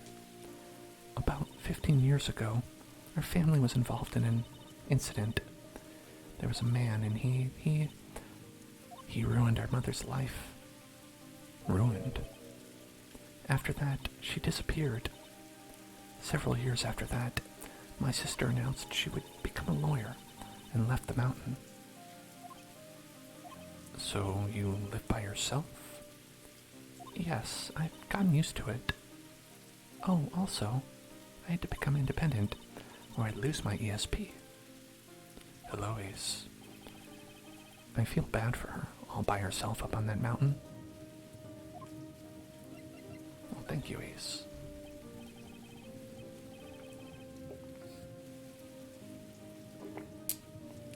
So, who is this man who, ruined your mother? About 15 years ago, there was an unusual murder case. It made quite a stir. Everyone was talking about it, apparently. The police were running out of leads, and they were getting desperate. Wait, they didn't use a spirit medium, did they? The police convinced my mother to try to contact the victim. Wow, so what happened? The case was solved, we thought. You thought? The man my mother helped the police capture was innocent. The police's consultation with the medium had been carried out in secret, of course, but a man found out about it and leaked it to the press. He told all the papers that my mother was a fraud, and the media jumped on it big time. She, my mother, became the laughing stock of the nation. I see. White. Excuse me? White? That was his name. My sister told me. White? Just a little longer now, before the state-appointed lawyer comes, I guess. 4 p.m. Time's up. What should I do? Do I just leave her and go home? Yeah, let's go home. No, we can defend Maya. I'm going to defend you whether you want me to or not. Why? Why? Well, because I can't abandon you. That's why. That's what I think, personally. No one is as sad as a person without any friends. I know, I've been there a long time ago. Yesterday. Why did I become a lawyer in the first place? Because someone has to look out for the people who have no one on their side. Maya, I won't abandon you. You can count on me. That's so kind of you. Sniff. Well, let's fight this one and get you out of here. Right, thank you. Phew, she smiled at last. She looks like an entirely different person. Where'd Maya go? Who's this person? One last question. You are innocent, right? Yes, and I trust you, so you trust me too, okay? It's a deal. So, what next? There's something that's been bugging me. Just what was inside that strange woman's drawer? It was when I tried to look into the drawer that she got all defensive. There has to be something in there. Hello, Foxy. Hello there. Hello there. Hello there. Hello there. All right. Oh, hold on. No, we're not gonna examine. We're gonna present the phone. Hey, I got you your cell phone back. Oh, say, can I listen to my sister's voice? Maya's eyes closed. She listened to every word with such intensity. Before long, tears began to roll down her cheeks. Thank you. Okay, now that she's sad, we can leave. I think. Let me make sure.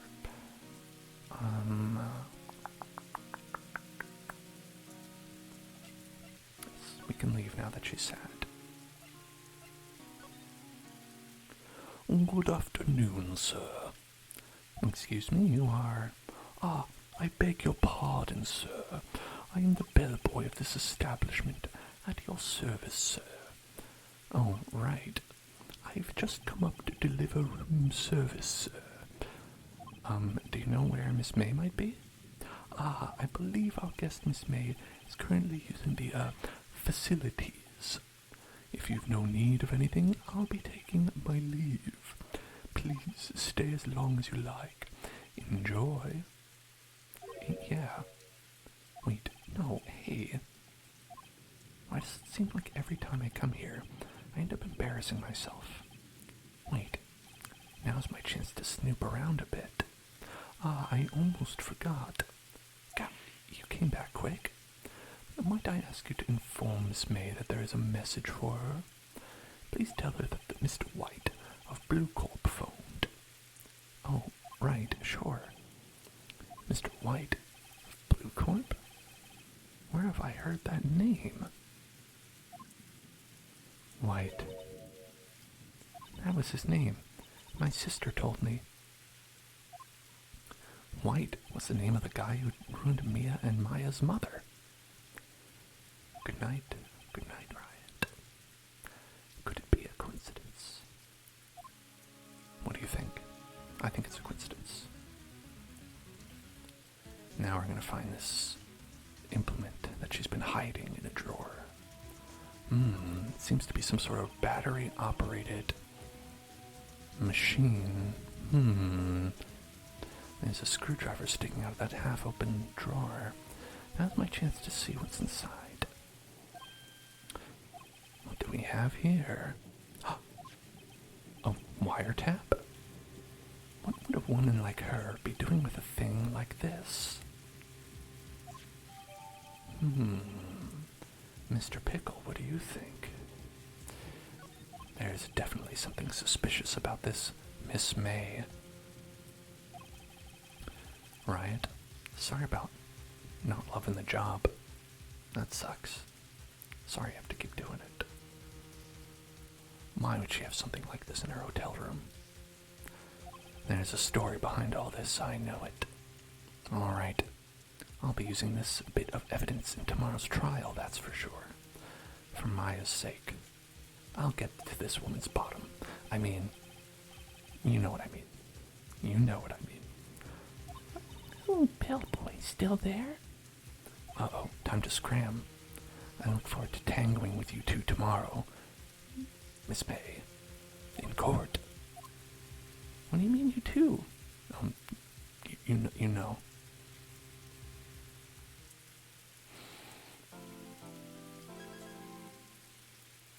Alright. September 7th. Courtroom number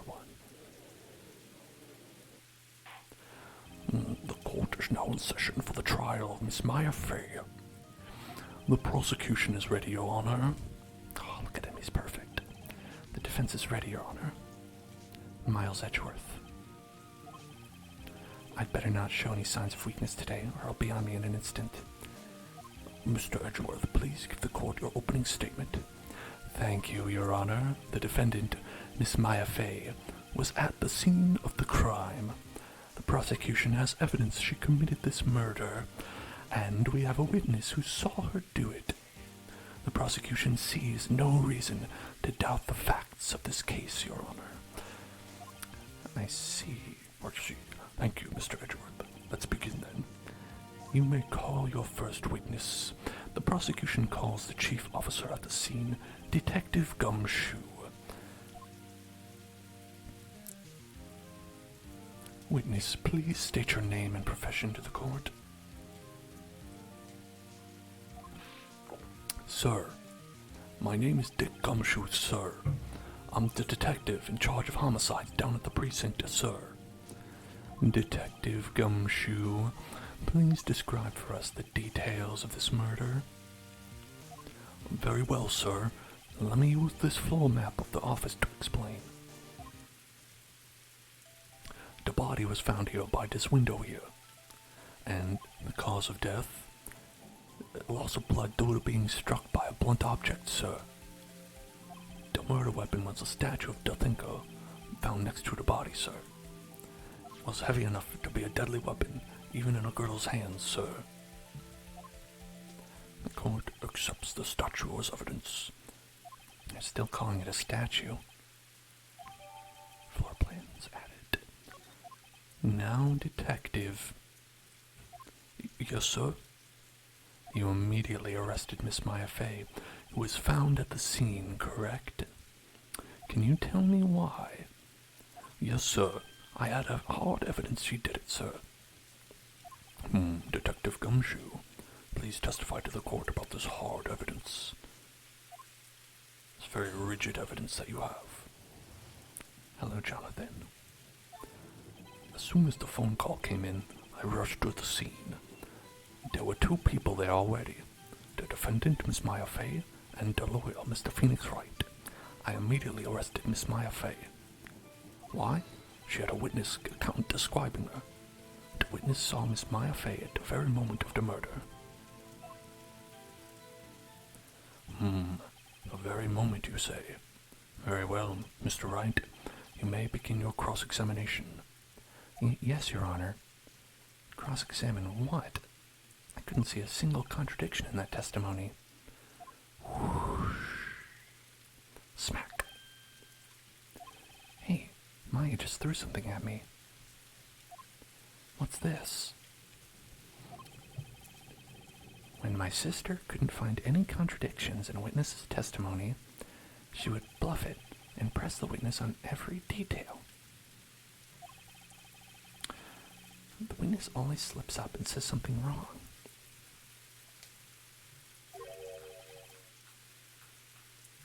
It worked lots of times. I should have expected Maya would know some of her sister's tricks. All right, let's give this a try. Something the matter? No, Your Honor. I'd like to begin my cross-examination.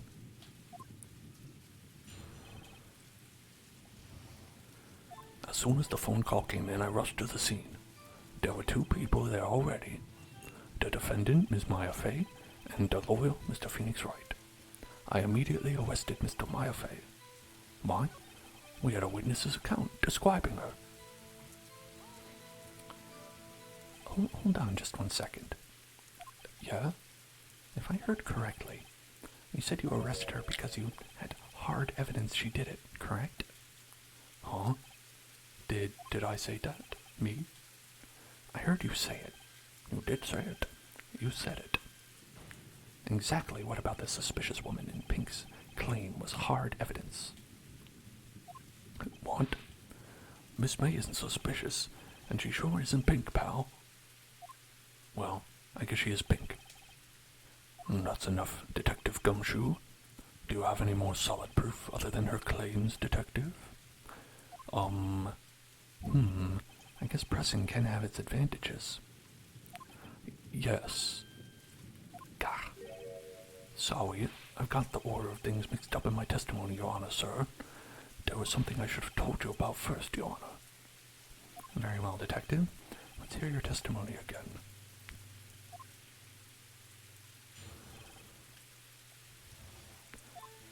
After securing the suspect, I examined the scene of the crime with my own eyes.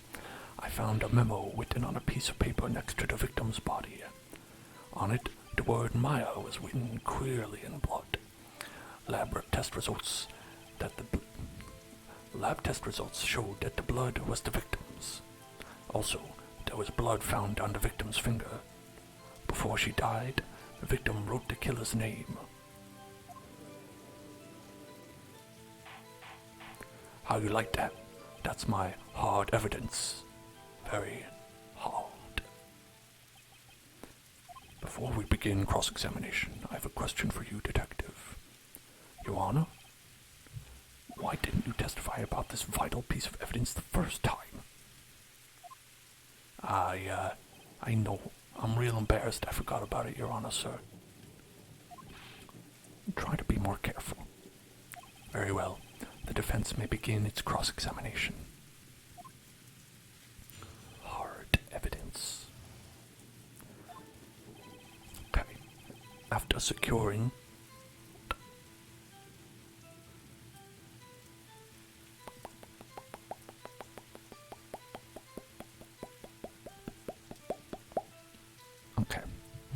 After securing the suspect, I examined the scene of the crime with my own eyes. I found a memo written on a piece of paper next to the victim's body. On it, the word Maya was written in blood. Could have been I am as well. Lab test results showed that the blood was the victim's. Also, there was blood found on the victim's finger. Before she died, the victim wrote the killer's name. Conjecture. Detective Gumshoe, do you get a lot of cases where the victim actually writes the killer's name? Sure, it happens all the time in books and in the movies. This isn't a movie, Detective, it's a game. Oof. Let's talk about reality, shall we? I guess I haven't heard of many cases, no?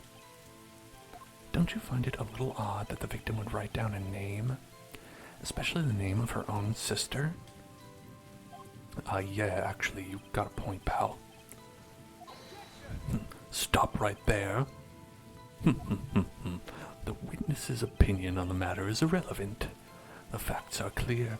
The victim wrote down the name of the accused.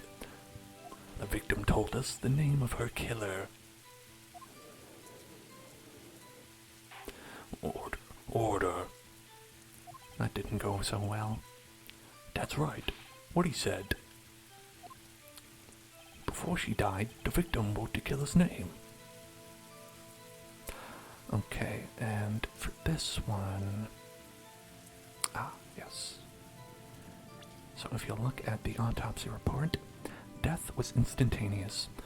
How, might I ask, would you write someone's name if you've instantly died because you're dead? Detective Gumshoe. Yeah, that's what you sound like. There's one thing I want you to clarify for me here. You say that the victim, Mia Fey, wrote this note. That she was accusing the defendant, Maya Fey. That's really what you're saying? What? This isn't one of those lawyer tricks, is it? Of course she wrote it. Who else could have? You have it backwards, detective. But backwards? The victim is the only person who absolutely could not have written it. This is a report from your department, detective. Immediate death due to a blow from a blunt object. She died immediately. But... no butting your way out of this one, detective. Order. The defense has a point. Someone who died immediately wouldn't have the time to write anything down. Maybe a voice note, but that's about it. Mr. Wright, I beg your pardon, but when exactly did you obtain that autopsy report? When? Day after, I want to say. Day after? Is that right?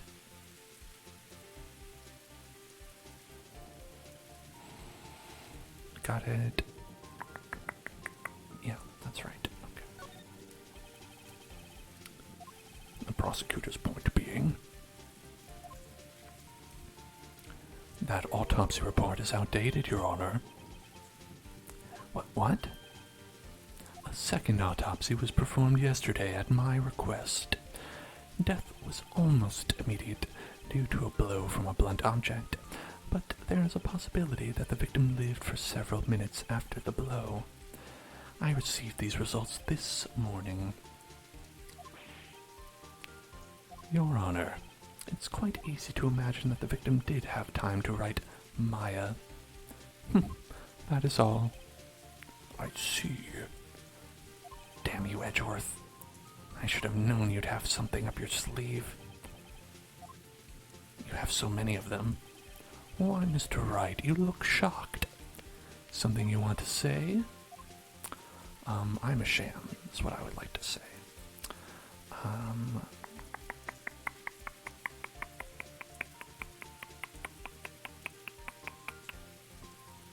I'll say I'm a sham.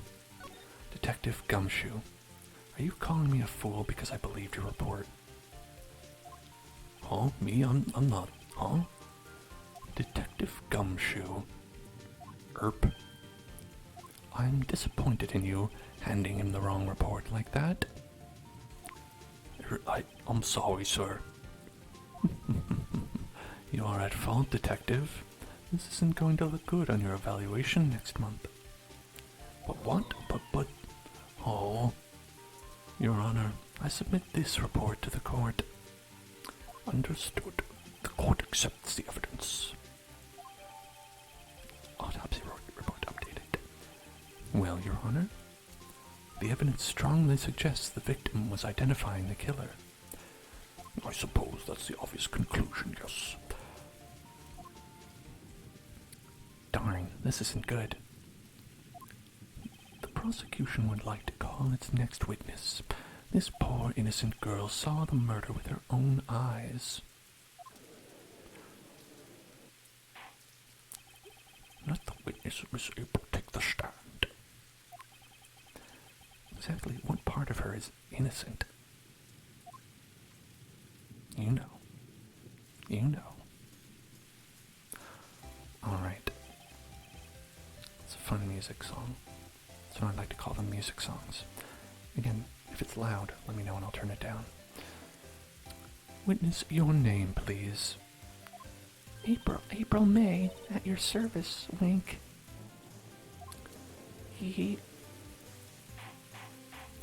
Order. An introduction should not require any reaction from the crowd.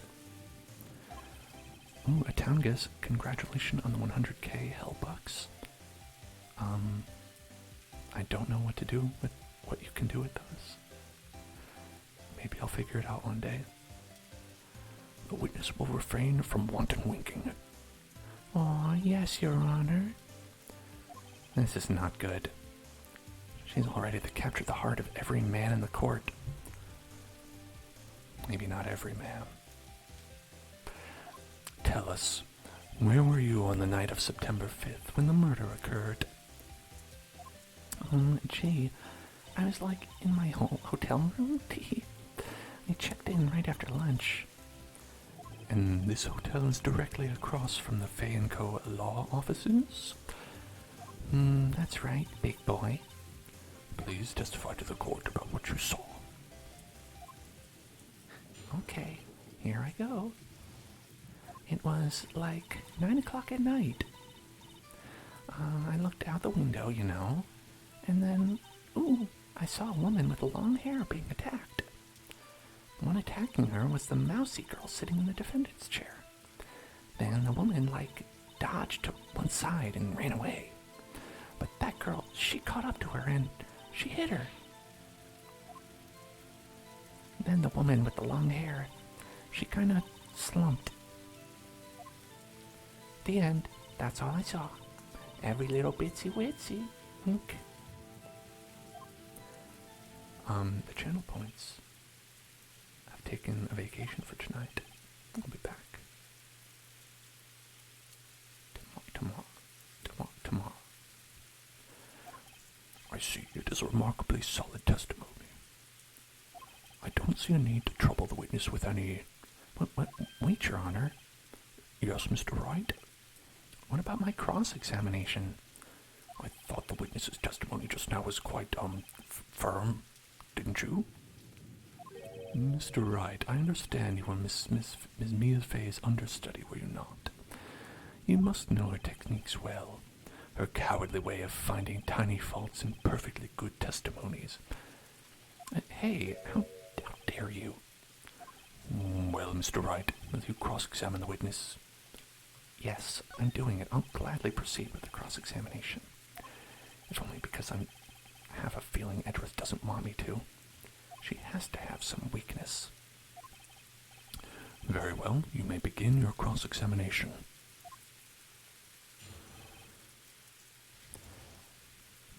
It was like 9 o'clock at night. I looked out the window, and then, I saw a woman with long hair being attacked. The one attacking her was the mousy girl standing in the defendant's chair. And the woman, dodged to one side and ran away. But that girl, she caught up to her and she hit her. How do you know it was my client? Huh? Well, first of all, she had a girl's physique. And secondly, she was small. Who else could it be but her? She has a point. No. Hold on a minute. That testimony stinks. What? Miss May, I'm willing to bet that...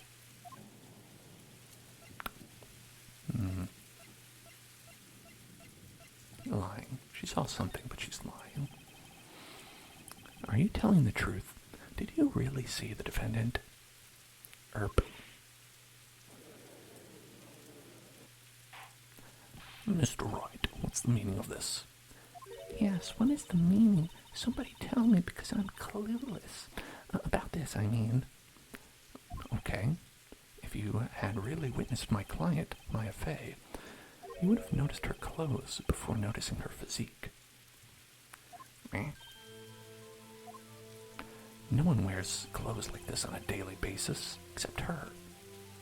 And I'm no expert on fashion, but her hairdo looks far from normal to me. I mean, this is one grade A weirdo we've got. Isn't that right, Maya? However, the witness's testimony mentions neither of these things. The testimony is bogus. But... Still, we don't know if she was dressed that way the night of the murder. She was, Your Honor. I saw her, and so did Detective Gumshoe. What do you say to that, Miss May? Rawr. What are you trying to say, you mean lawyer? I saw what I saw. I just didn't think all the trifling little details were necessary, darling. Miss May, the court would like to remind you to please omit nothing in your testimony. I'm sorry, Your Honor. I'll be a good girl, I promise, wink. Your testimony, again, if you would. Damn, I almost had her.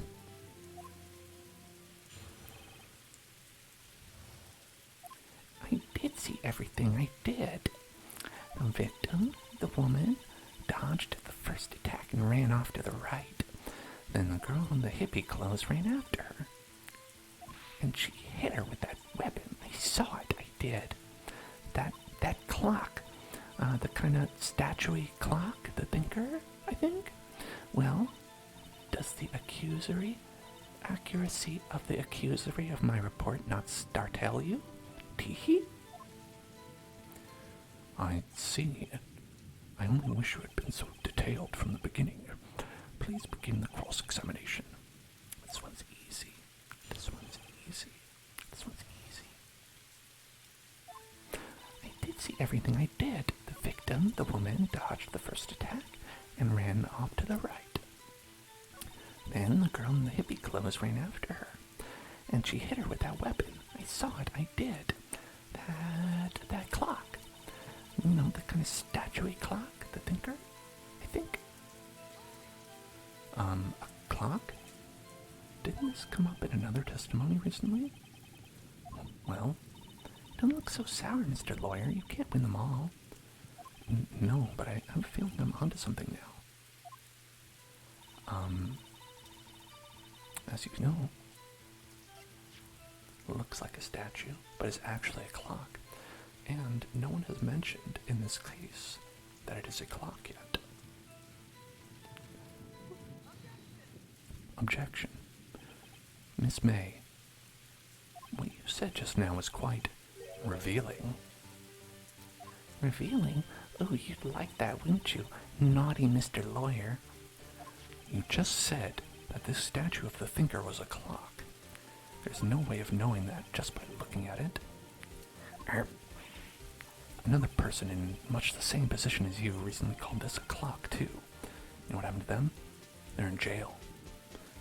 He was found guilty of murder. Order. Miss May, can you explain how you know this was a clock? Oh, herp. I love her, twitchy face. It's very funny. The witness saw the murder with her own eyes. That's all that's important here. The defense is trying to confuse the issue with trivial concerns. Yes, of course. You will withdraw your question, Mr. Wright. Objection. But questions are all I have, Your Honor. As you may recall, I've caught murderers with these questions before. Therefore, all my questions are valid, okay? That's bad. That's a terrible argument. Objection sustained. You may continue to question the witness. Phew, that was close. If he stopped me there, the trial would be over. Huh? What? So what happens now? What happens now is you answer my question. How did you know it was a clock? What? That's because I heard it? Yeah, I heard it. Say the time. So, you've been to the law offices of Fay & Co. No. Yeah, I didn't say that. Why would I go there? I heard it from my hotel room, hee. The law offices of Fay & Co., where the murder took place, are very close to the hotel. She could easily have heard the clock. Well, Mr. Wright, are you satisfied? No, Your Honor. I can't give up now. I'm not satisfied because it couldn't have rung. Your Honor, members of the court, it is inconceivable that the clock in question rang. It's empty. That clock is missing its clockwork.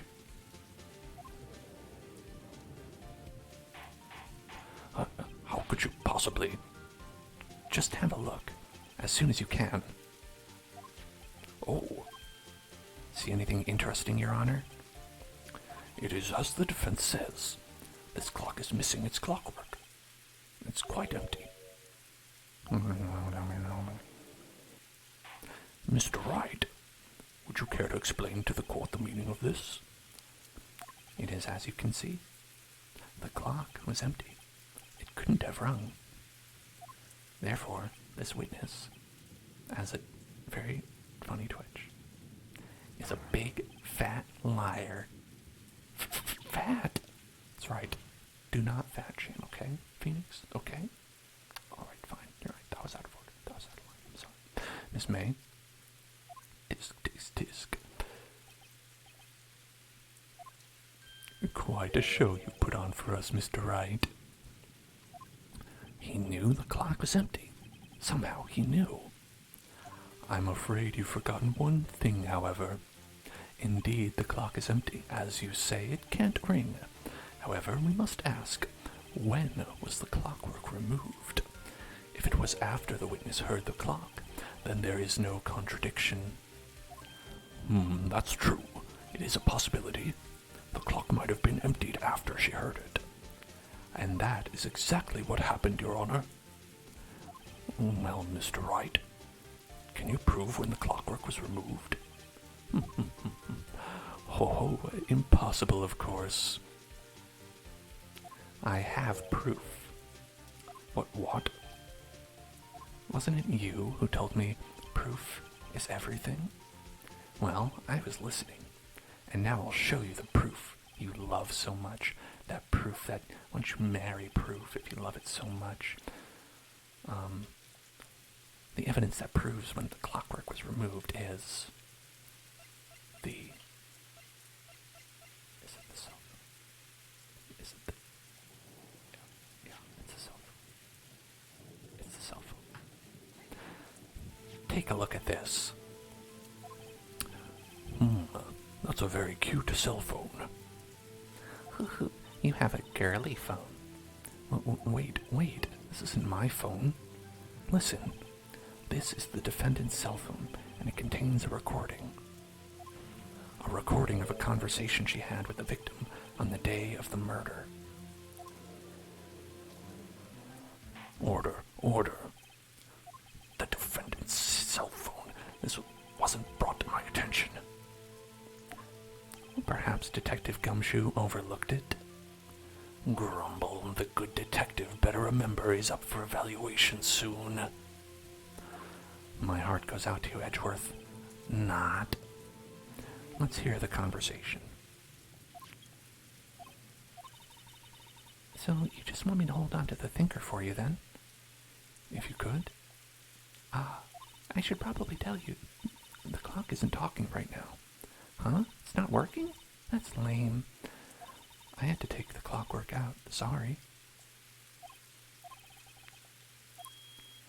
Your Honor, I think this recording makes it clear that the clockwork was already gone. And this was recorded in the morning, before the witness even arrived at her hotel. Mama. Well, Miss May, would you care to explain this to the court? Just how did you know that a weapon was a clock? Well, isn't it obvious? I saw the clock before. What store was that again? I go to so many. Oops, I forgot. Wink. So the witness had seen it before. That would make sense. Does the defense have any objections, Mr. Wright? Yeah.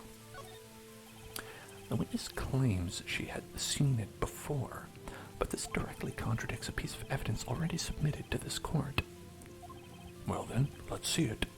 Please produce this evidence that will prove the witness had not seen the clock before. It was made by Larry Butts, and no one's gonna put that guy in a store, come on. It's simple. This clock was never in any store, ever. What? A friend of mine made that clock. Only two exist in the world, and the one that isn't here is in police custody. Impossible. Everything is sold in stores. Miss May, I think it's high time you went shopping for a better excuse. Oh, excuses not on sale today? Ooh.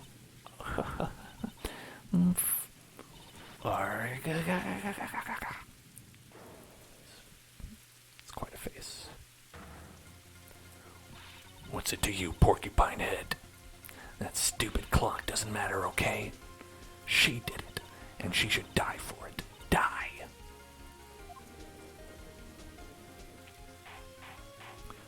Whoa, let's not get ahead of ourselves. This is a court of law. The witness will remain calm. Oh, silly me. Did I, lose it? I guess I did. Wink. Scary. Miss May, let me ask, what's your deal? Look at that, the angularity on that face. Oh dear. Does the defense have any opinion on this behavior? Really, I'm at a loss. Okay, this is it. Yes, Your Honor. Allow me to explain how I see the truth of this matter. Miss April May, you knew the weapon was a clock. Because you had heard about it. The witness had never held the clock in her hand. However, she had heard that it was a clock. Oh, Oscar. Hello. I'm glad you've been interested in the story. One of my faves. She heard. That is correct, Your Honor. There is no other way she could have known the thinker was a clock. And I can show you the proof. Well, this is interesting. Let's see it then. Show me evidence proving the witness had heard the murder weapon was a clock.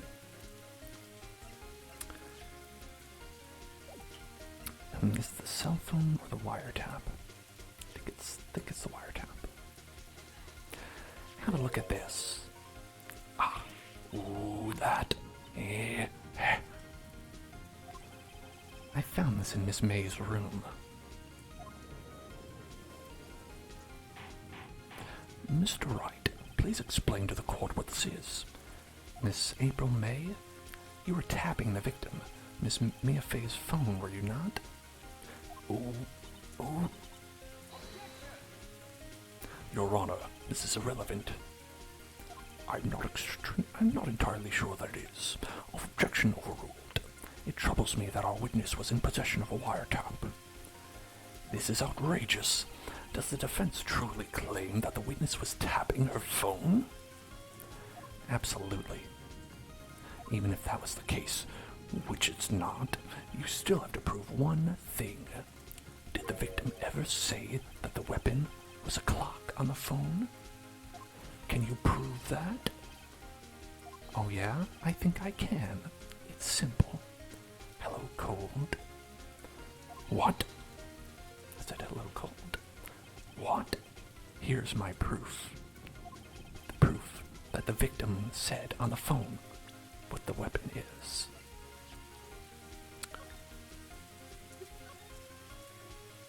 Look at that. Read it and weep. I present the defendant's cell phone. Yes, we've seen that. Listen once more to the conversation between the defendant and the victim. Mia, what's up? You haven't called in a while. Well, actually, there's something I want you to hold on to for me. Again? What is it this time? It's a clock. It's made to look like that statue, the thinker. And it tells you the time. Miss April May, you used a wiretap to listen to this conversation. That's how you knew the thinker was a clock. Am I wrong?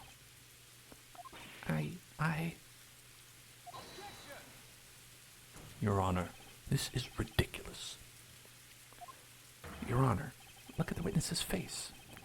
Does she seem amused to you? The defense demands an answer. La la, Lurgif.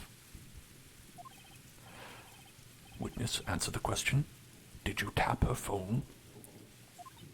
Ms. May? Shut up, all of you. What gives you the right to talk to me like that? You lawyer?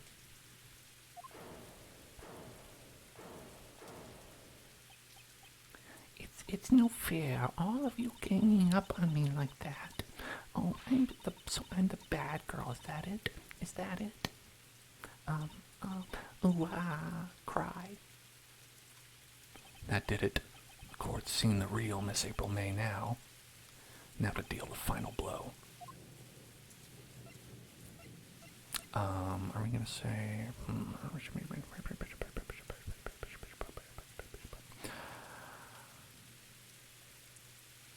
Why the wiretap? Why did you tap her phone? What genre are these games where you're basically following a story and what you choose to say affects the story? I would call it visual novel. I think that the Phoenix Wright games are a little bit more like detective murder mystery and visual novel, but, you know, generally kind of like visual novel sort of thing. Answer the question. Do I have to? Isn't this a murder trial? Isn't tippity-tapping irrelevant? God, she's saying exactly what Edgeworth wants her to say. Miss May, you were tapping the victim's phone. I hardly call that irrelevant. Does seem related. While this court does not condone the defense's tone of speech, he has a point. Well, Miss May, do you have an explanation for the court? Can you prove you had nothing to do with this murder, even though you tapped her phone? Ha, I'd like to see her pull that off. Mr. Lawyer, I saw that evil grin. You were probably thinking, I'd like to see her pull that off, weren't you? Damn, she's good. Well, you're not the first man who's thought that, and of course, I can and will. You can't be serious. No way. Way, I say, way. Oh, and I assure you I'm serious, Mr. Lawyer. Humph. Okay, so the killing happened around 9 o'clock at night. Why, that's when I was getting room service from that sweet bellboy. Room service? Iced coffee, I believe it was. I like to have iced coffee at night so I can just never sleep. Iced coffee, you know, like normal kind of coffee, but cold. Cold. If you don't drink it quick, the ice melts and then you just have coffee. Ice coffee? This is the first I'm hearing of this. I think I'm making this up. Ask the bellboy. Ergo, the witness was not on the scene at the time of the murder.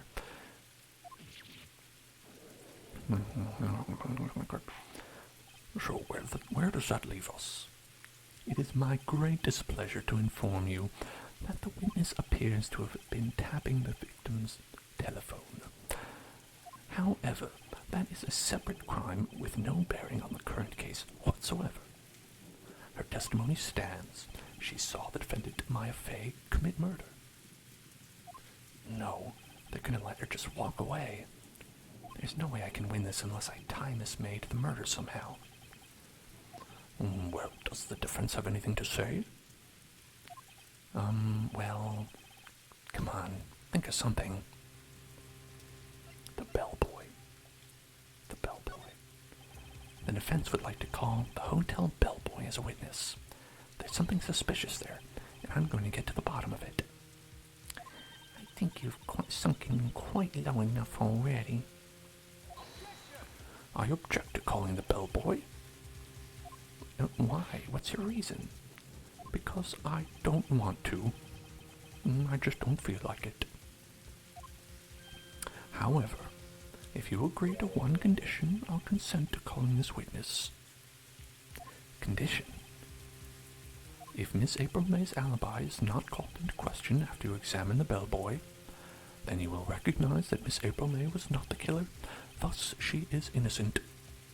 Therefore, you must accept the verdict of guilty from Miss Maya Fey.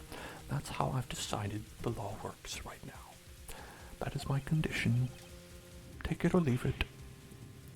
I better find something suspicious in that bellboy's testimony. I will, of course, go along with this. What should I do? Yeah, obviously. Alright, I've got nothing to lose, except for, well, everything. I understood. I accept your condition. Humph. Fool. You fell right into my trap. Uh-oh. Wait. Very well, it's too late. The court calls the hotel bellboy to the stand.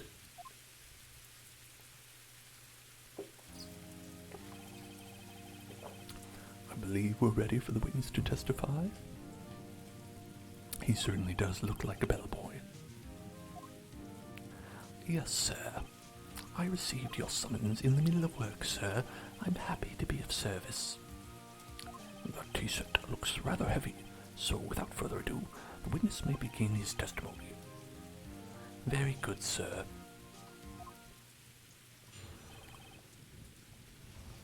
I am the head bellboy at the fine Gatewater Hotel.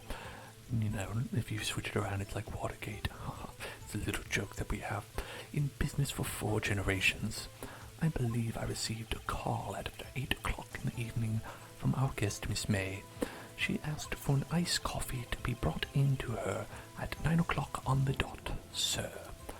I brought it to her at precisely the requested time, of course, and I twiddled my little mustache because that's just my thing. I like to do it. Delivered the iced coffee to our guest, Miss May herself. I see. The defense may begin its cross-examination. Right, I'm ready. I hope. This is it. If I can't prove Miss May was involved with the murder now, Maya will be finished.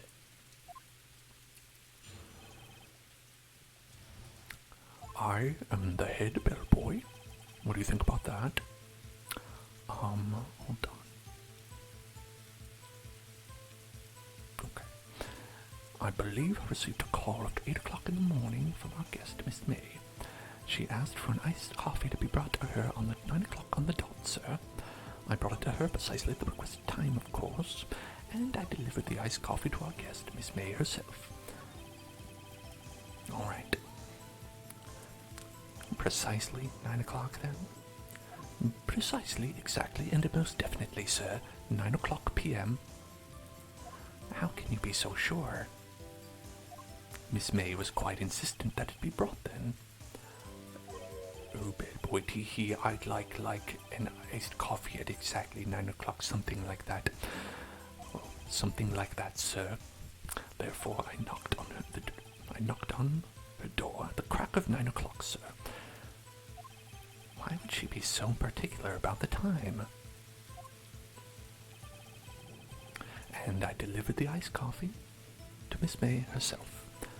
You are sure it was Miss April May herself? Absolutely, sir. Absolutely? Yes, sir, as in so very absolutely, sir. It's an endearing mannerism of mine, much like stroking my mustache, which I do not have. How come you're so very certain? Oh, well, when I brought the room service, the guests, she favored me with, an embarrasser, sir. An embarrasser? Is that French for embrace? It's French for kiss, sir. Not French kiss, sir. More of a pick on the cheek. Why would she have done that? I believe perhaps she was momentarily swayed by my prim demeanor, sir. It was a moment I shall never ever forget, sir. That sounds pretty fishy to me. I think our Miss May was up to something, and wanted the bellboy to remember her. It's no good. There's nothing there. Is that it? Disc. Finally you understand.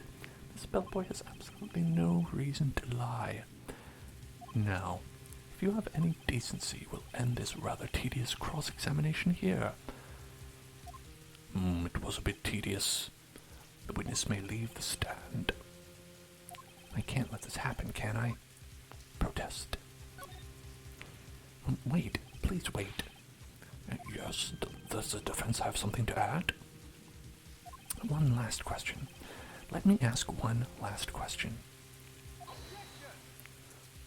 Your Honor, I must object. This charade of justice has gone on long enough. Now, Mr. Edgeworth. All right, Mr. Wright. I'll give you one more question, that's all. Okay. This is really it now. This is my last chance. What do I ask him about? I think we should ask him about...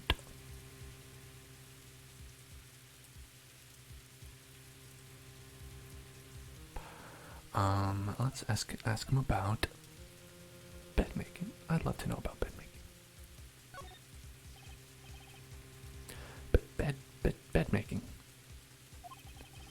Tell me about making beds that day. I was wondering what you were going to ask, but bed making? A new low. No, Mr. Edgeworth. The witness will answer the defense's question. Yes, well, it was quite like any other day's bed making. I changed the sheets, the pillowcases, and then I proceeded to make the bed. I had to bring pillows for two, of course, but they're quite light, you see. I see, thank you. Pillows? For two? Bellboy, what did you just say? And yes, pillows are light, sir.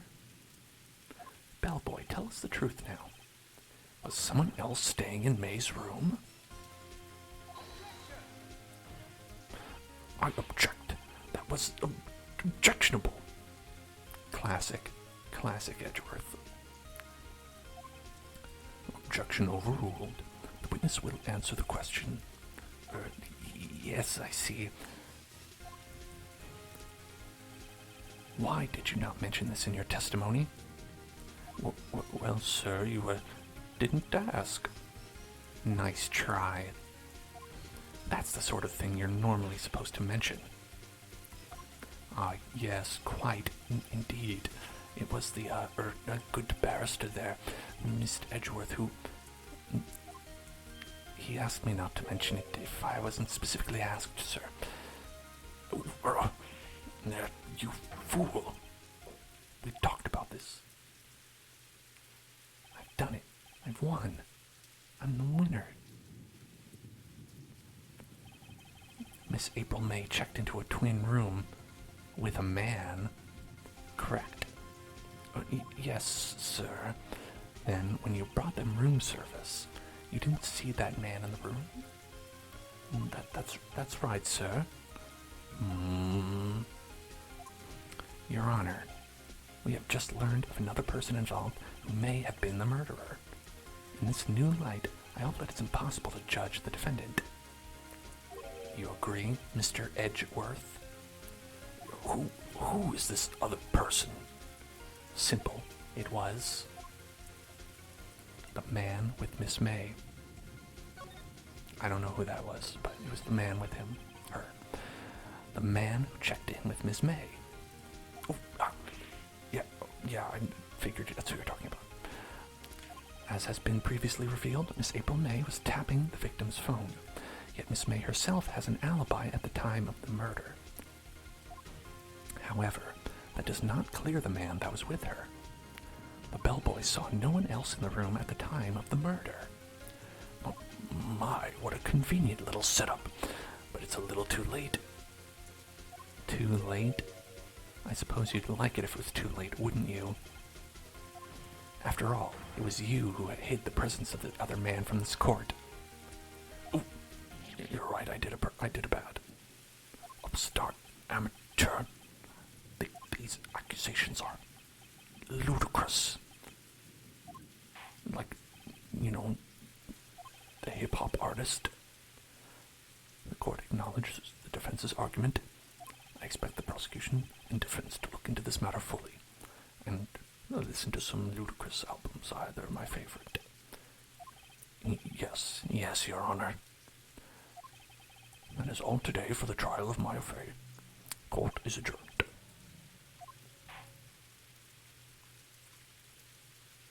September 7th, 2:24 p.m.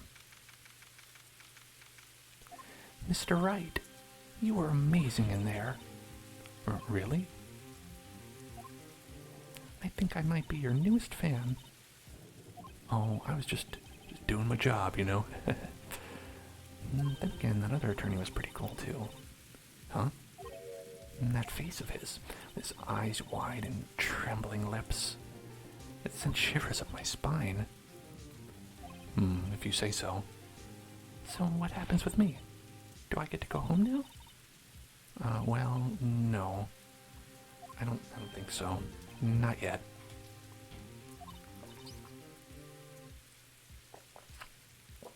Thank you, Oscar. Oh, I see. But I got a great lead in today's trial. A lead? That man with Miss May.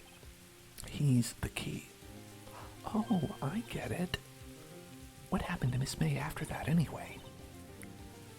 I heard that they arrested her. I guess she's learning her charms won't work everywhere. She's probably at the detention center now. I may have to go down there later. Anyway, this case is far from closed. Yes, sir. I'm going to find out more about this man. Do you think he was the one who... Maybe so. Yes. Don't worry. I'll find him by tomorrow. I promise. I'm counting on you.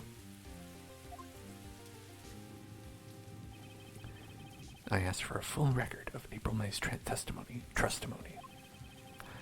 I thought it might come in handy during the trial tomorrow. But now that I have it, I'm not so sure. Most of her testimony was all lies. In fact, there's only one part that got left on the record. All that amounted to just one little bit. I don't know how much good this will do me at all now. Oh. No, we don't need to do that. Anyway, time to hit the pavement and do some investigating. Maya doesn't belong in that detention center, and it's up to me to get her free. To be continued. Right now.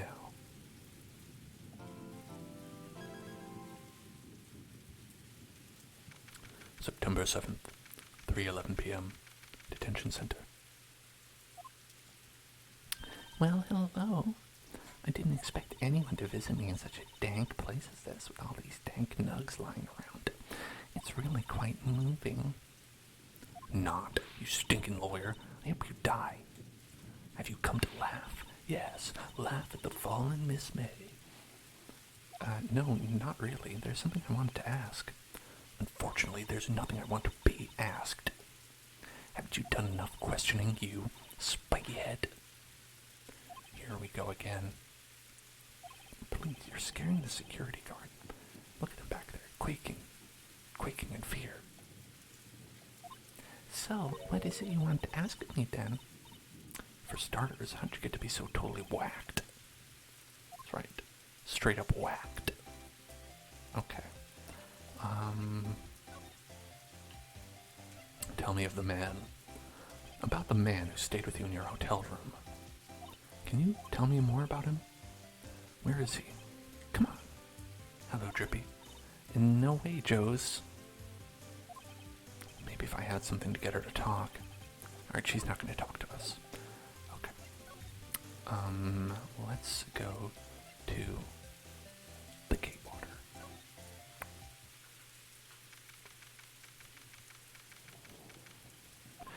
Welcome, sir.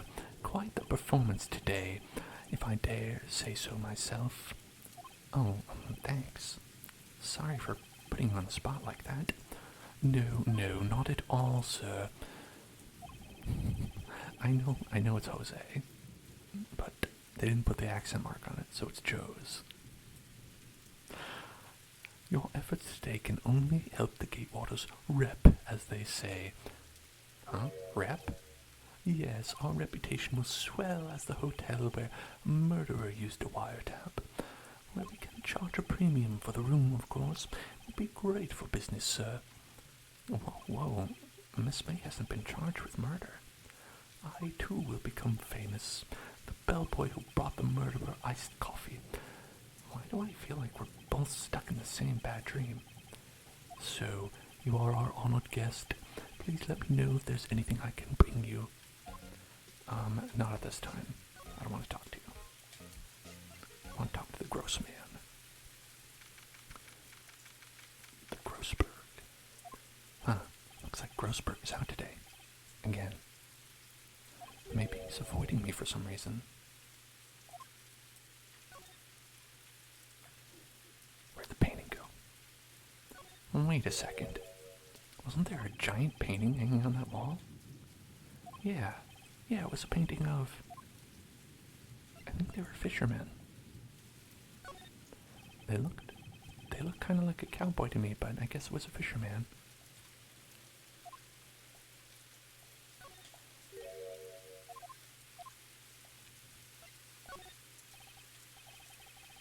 Which one was it? I don't remember.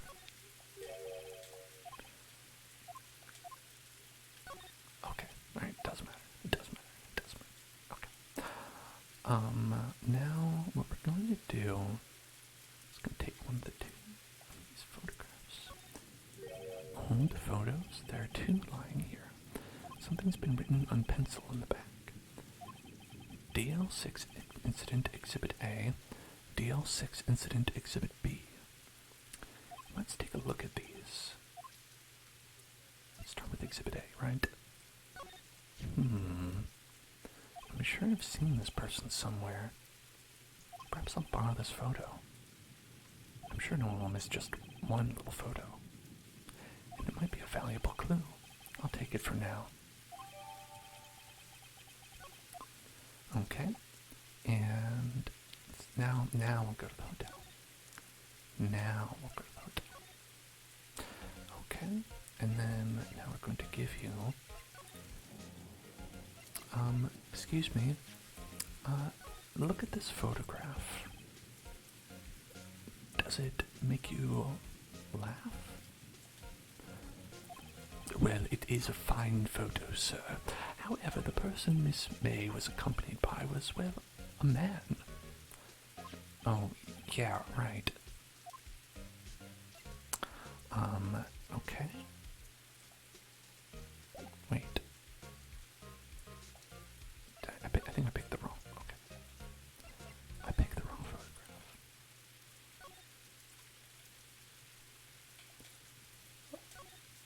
A photo lies on the desk.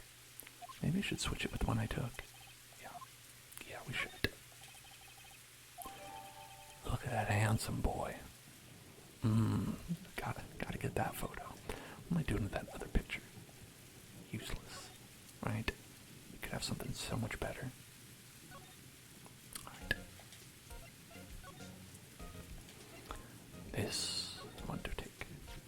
Take a look at this photograph. That's him, detective. I'm the lawyer. Oh, I know that. I just wanted to say detective once. You know how it is. I've been pretending to be British for so long. It makes me feel like it completes the picture. No, I don't. Without a doubt, that is the man who checked in with Miss April May. How about I write an affidavit swearing that's him? An affidavit? This guy's way too excited about this. But yeah, go for it. Yeah, why not? Yes, I've always wanted to write an affidavit, sir. Oh, from henceforth I will be known as the bellboy who swore the affidavit. Just hurry up and write it. He always carries this tea set around with him because it's connected to his body. They sewed it to his fingers. It's really horrible, actually. Okay. Got the affidavit. And then I'm going to go. Detention center. You again. Can't you take a hint and stay gone? Hey, the only reason I'm back here is because you won't talk to me. Oh, so it's my fault now? You You don't just have spiky hair, you also have a spiky heart. That does it. In this case, it's done. I'm shaving my head. Note, he doesn't.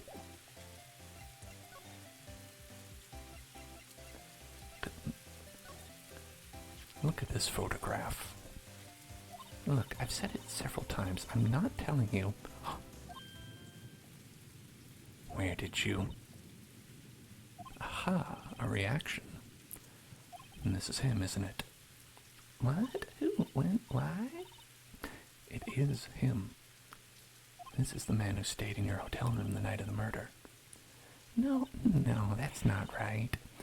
Nice try, Ms. Cooperative. Do you have proof that it was him? Yeah, proof. Show me proof. I'm so close.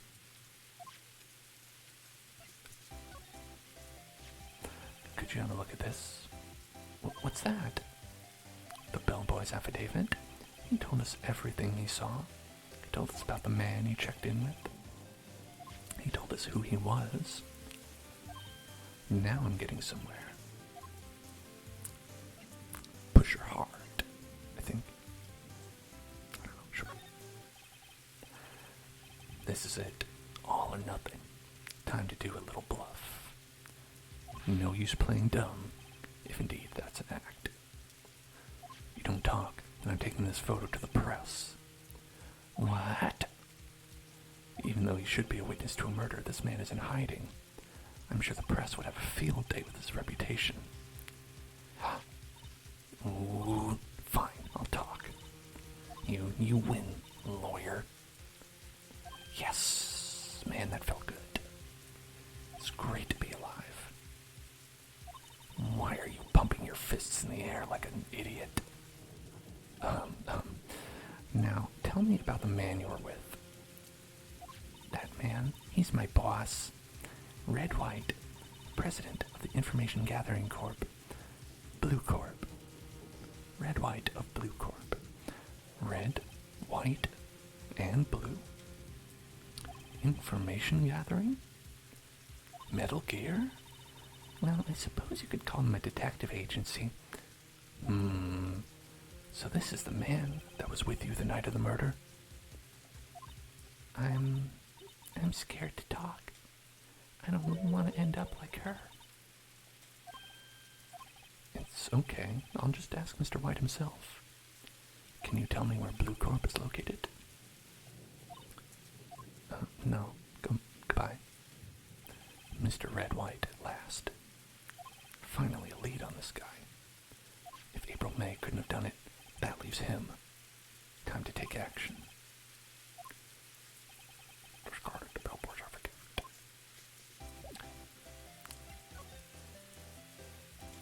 Let's go to Blue Corp. Blue Corp. He's got the painting. He's got the painting. Right there. What's with the surreal decor? Welcome. Please furnish me with the title of your personage. Your name. What's your name? I was just inquirably asking the title that you go by. Wright. Phoenix Wright. Inquirably. Mr. Wright, is it? Right, I see. Splendiferous. Perhaps I have intimidated you with my giantesque vocabulary? What is this guy's problem? I'm Red White, CEO of Blue Corp. You know, Corporate Expansion Official.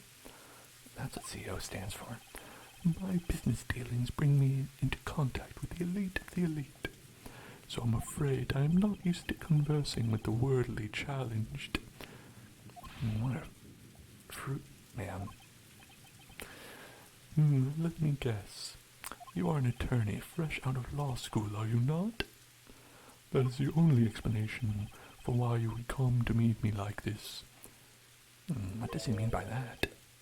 No matter. So what business does a mighty lawyer have with a man such as myself? Yipes. This guy's arrogance meter is off the scale. I can see the arrogance meter right now. Okay, actually, what I want to do is painting. Look at this painting. Look at this photograph. Haven't I seen this somewhere? Is this a replica? Ridiculosity. I have no interest in anything but originals. That right there is a bona fide original, worth 5 million for sure.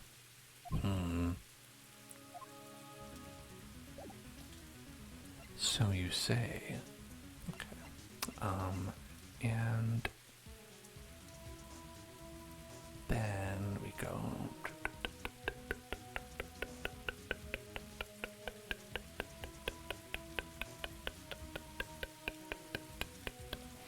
Okay, I actually think that none of this matters, but let's talk to about Blue Corp and Miss May. What kind of company is Blue Corp anyway? Ah, excellent question.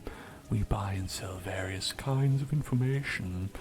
We are a company of the future. You might say we are the future. Sell information? In just 10 years, I've built this business up into the grand office you see now. I'm thinking of calling this Facebook. Ah, in case you're wondering, Blue Corp was named after the color blue. Wow. I, Red White of Blue Corp, and its founder and CEO named it so. And why, you ask? Because I like the color blue, of course. Fantabulistic, is it not? Simply fascinating stuff. Miss May is an employee of Blue Corp, is she not? Correct. She was my secretariat. Just like the horse. What a shock it was to hear what she has done. What she has done? You mean the wiretap? Indeed, she is paid to answer phones. Tapping them is not in her job description. She does gather information for us as a part of her duties, but I assure you we do not condone illegal methods. Just cookies on websites is all.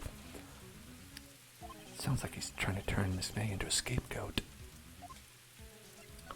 On the night of the murder, were you in April May's hotel room? Who can say? I seldom pay attention to mundane details, such as time and place, and whether I have a knife in my hand, or, you know, my motto is, don't worry, be happy. I made that up myself. Still, Mr. White, the hotel bellboy has stated on the record that he does remember you very clearly. No matter, the bellboy can say what he pleases. I still won't talk to you. If you want me to speak, put me on the witness stand.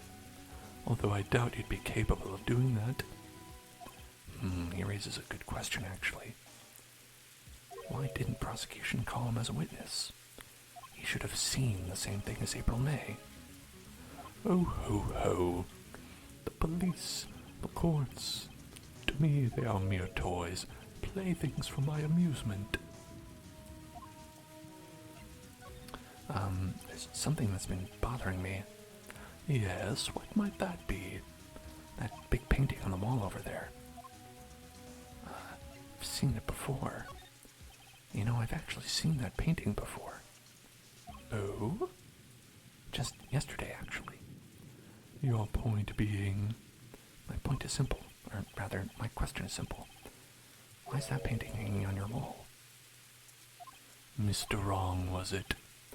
Right. It appears you do not fully grasp your position here. I ask again, who are you? A lawyer? No, my feeble friend, a mere lawyer. Worth nothing, zilch, zippo, nada. Just like that sorry excuse for an attorney, Grodyburger. What? Oof. He punched me. Well, Mr. Lawyer, what will you do, eh? Charge me with assault? I mean, yeah. Charge away, I welcome it, for it is you who will be found guilty. What? Heed my exposition. The police, the courts, they all do my bidding. So you say. But I wonder, is that kind of control really possible? I don't expect you to understand. It is a world beyond your comprehension, compensation. Sorry, I accidentally said the right word. You came here from Grodyburgers, I presume? Mr. Grossberg's. Yes. Then you must ask him, why is it that this painting of his hangs here? Perhaps then he will tell you. Perhaps he will explain how a man can live life purely for personal profit. Go now, skedaddle. There's nothing more to discuss. Alright, fine, yeah. Your alibi checks out. Sorry for bothering you.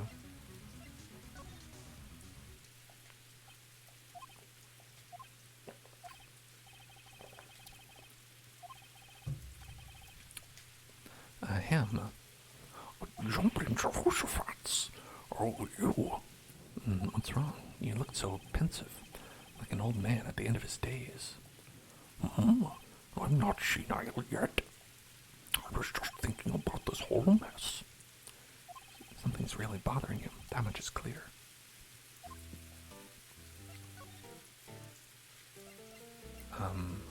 Mr. White. So I paid Blue Corp a visit. Oh, I see. Mr. Grossberg, I have to admit, something has been bothering me. Oh, what is it? Well, out with it, my boy. Well, you see, it's just, that big painting. Mr. Grossberg, sir, there was a giant painting hanging on the wall there the other day, was there not? The one you said you had no intention of parting with? Well, I saw it today. It was in the CEO's office at Blue Corp. Red White's office. So you noticed. I suppose I should have guessed you would. It is a large painting. Mr. Grossberg, I know you and Mr. White are connected somehow. Connected, you say? Yes, and I know what it is. It's blackmailing you. Mr. White has something on you, doesn't he? Blackmail. I think that painting is a fairly gaudy proof. Very well. This may be the chance I've been waiting for. Maybe it's time to get this off my chest, so I can rest easy again. After all, you were Mia's understudy. Perhaps it was fate. What's he talking about? Red White is a man who makes his living through intimidation. Blue Corp is a company that excels in finding people's weaknesses, I'm afraid. I've been paying them for 15 years now. 15 years? All because of the Dl6 Incident, as you may have guessed. The name on the back of these photographs. As you suspected, I could not stand in defense of Maya because of this. White would have destroyed me if I did. So that's the connection. It is hard for me to tell you this, my boy, but arresting Red White will be nigh on impossible. Impossible? Why? He has information on anyone. It gives him an iron grip. He owns judges, attorneys, prosecutors, police, politicians, pizza, pineapple, potatoes. Sorry, I got carried away. They are bound, unable to do harm to themselves, and therefore to him. Don't look at me like that. What you see is nothing more than the weight of many years. What's the reason for blackmail? But why were you blackmailed over this, Mr. Grossberg? The Dl6 incident was top secret at the time. It made sense. The police didn't want people knowing that they were using a medium. They couldn't let people know. But one person found out.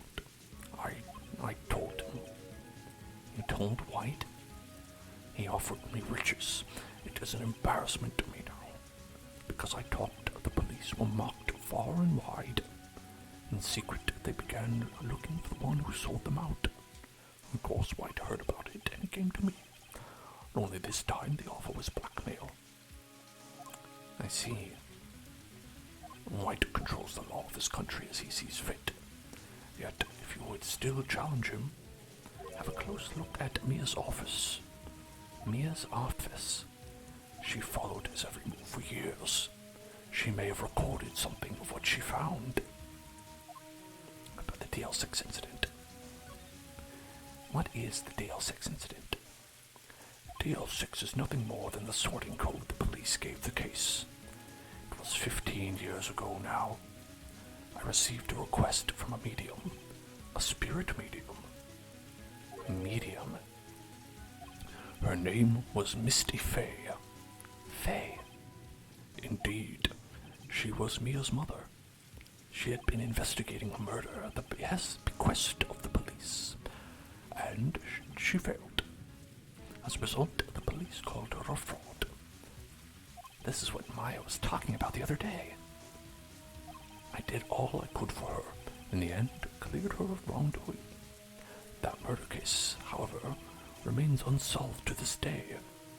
That case is the Dl6 Incident. I asked before, but why did you refuse her request for defense? I think I have a right to know. All right, Mr. Wright. No, I'm sorry. It's just, I need more time to think about it, my boy. He does seem troubled about something. I'm starting to have a feeling I know what it is. All right. I don't want to talk to you about the trial. You weren't even there. Okay. Wait.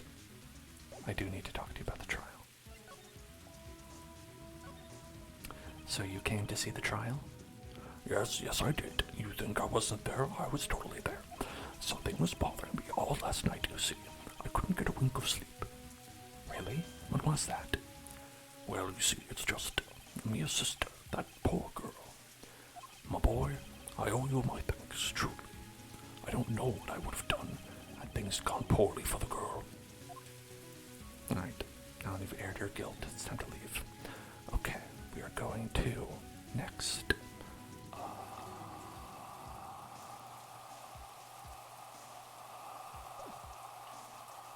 Going to give you a photograph. Sorry, sir, I borrowed this. Ah, so it was you, my boy. Who is this man? It's a long story. I'll be needing that back now. He doesn't want to talk about it for some reason. I'd better give him back this photograph.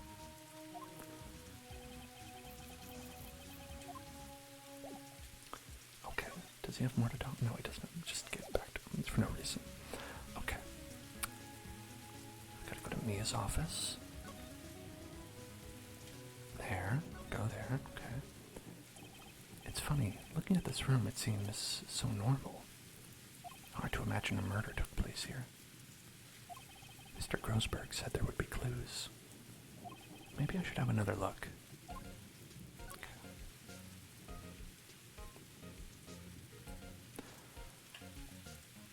Alright. Gotta water that plant. All the cases the chief's ever worked on are here. They're in alphabetical order. Let's take a look. Which file should I look at? JS. Yeah, skim it up. Well, no harm in flipping through a bit, I guess. The biggest part's here at the end in S. Suicide. Ew. It's a weird reaction. She has a collection of suicide reports. There's politicians, policemen, pizzas, pickles. There's writing on most of these in pencil. White. This is Mia's handwriting. Wait, I get it. Mia thought he was involved in these quote-unquote suicides. White drove them all to. I can use these newspaper clippings. Let's find the most disturbing one. Some real messed up shit.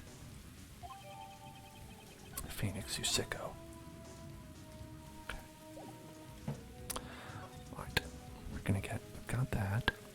And then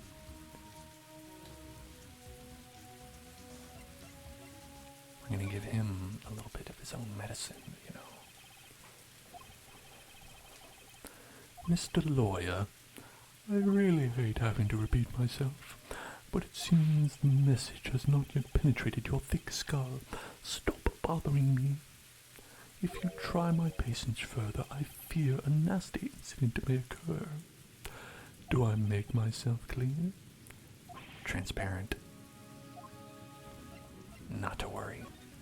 I'll just be a second. This is the only clue that Mia left me. I'd better make this one count. Mr. White, see this? It's an article describing the suicide of a politician.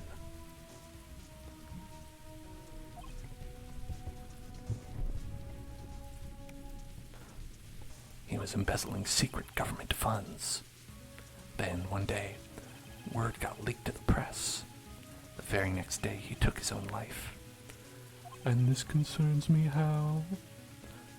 I found this article in Mia's office. Ms. Mia. She had a file filled with articles like this. Every one of them was labeled with a single word. White. Mr. White, I know what you did to this politician. Blackmail. That's what he does. You were blackmailing him. Blackmail? Not just him either. You were threatening and coercing hundreds of others. You were involved in all the suicide cases that Mia investigated. This company is built on blackmail. I'm right, aren't I? What a bizarre accusation, Mr. Wrong. What is it that you should be doing now? Investigating me? No, I think not. You should be searching for the one who killed Miss Mia. Secretary's office, hello. Mr. Wrong will be leaving now. Yes, sir. I'll send someone right away. Wait a second, Mr. White. You're wrong. You're not right. Excuse me? What I should be doing now is going after you. Just what are you insinuating? Mia was onto you. She was keeping tabs. For this reason you had April May tapping her phone. Then, Mia was murdered, and all the documents about you mysteriously disappeared. So the culprit would be... Even a child could work that out, Mr. White. You did it. Who can say? Secretary's office. You won't be needing an escort from Mr. Wrong. Instead, please connect me to the public prosecutor's office. Of course, sir. One moment, please. White, that you? What are you doing calling me at a time like this? Hello, Chief Prosecutor.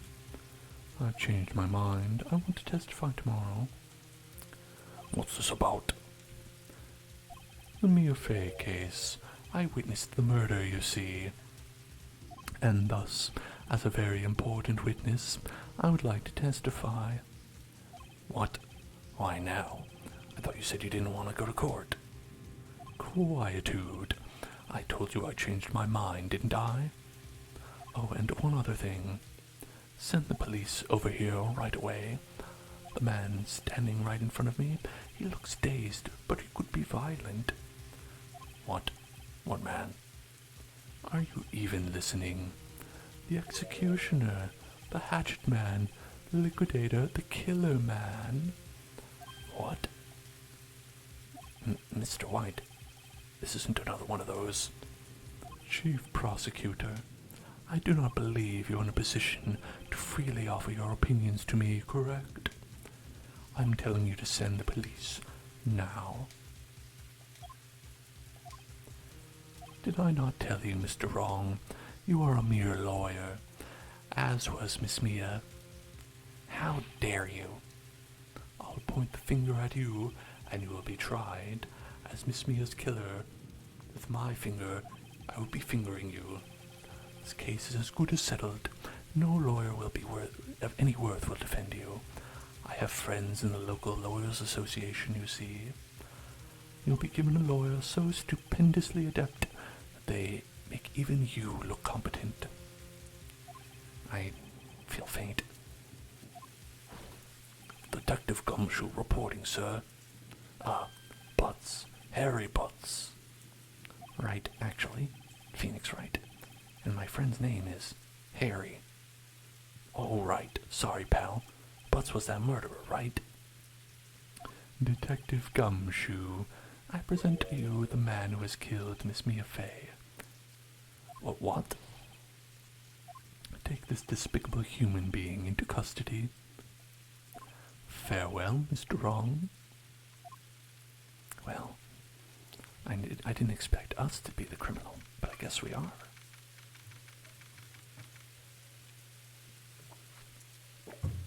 You heard it, straight from his lips.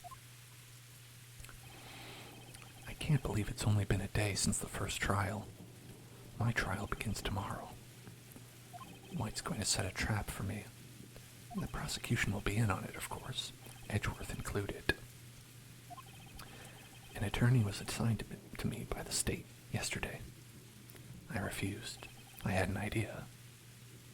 Right. Mr. Wright. Oh, Maya. Great, they let you out of detention. Just now, yes. It's all thanks to you. I'm afraid we've switched places.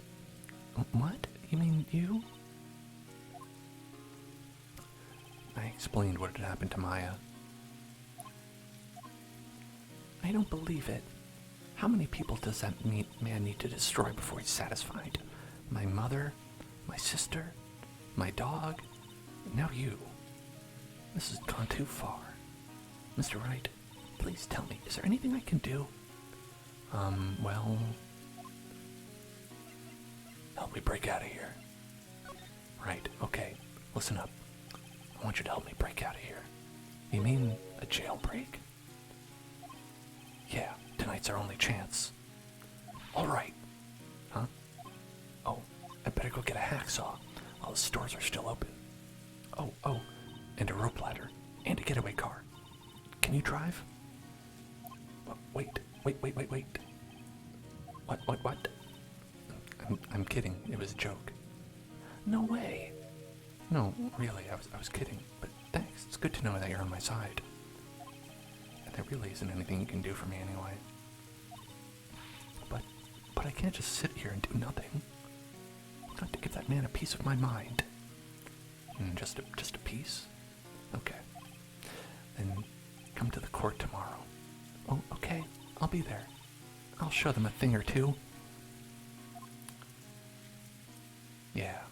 Yeah, you will. It's the beginning of a new century. Yet, with crime, it's the same old story. And an important reminder, this did come out in the early 2000s. In fact, it's gotten worse. Lengthy court proceedings are no longer realistic. Beginning a few years ago, a limit of 3 days was put on initial court trials. Almost all finish in a day, most with a guilty verdict. This is the world we live in. Crime world. I never thought I would end up in the defendant's chair myself. Welcome to crime world. Tomorrow will be the true culprit. Tomorrow the true culprit will appear as witness. This is it. It's me or him. To be continued in the next episode of Crime World. That is really like the wildest thing about the world of Phoenix Wright, is that they in our court, trials are when the crime is committed, you go to court immediately, and you resolve it in 3 days or less, or else. Well, I guess this is it. Yeah. One way or another, this case gets decided today. Phoenix, look. Hello. Prosecutor Edgeworth. I received a call from the public prosecutor's office yesterday. He told me that whatever Mr. White says today, it will be the absolute truth. No matter how you try to attack his testimony, if I raise an objection, I have it on good faith that the judge will listen to me. What does White have the judge in his pocket too? So you're saying I'm going to be guilty? End of story? I will do anything to get my verdict, Mr. Wright. Anything. Why? How can you torment an innocent person like this?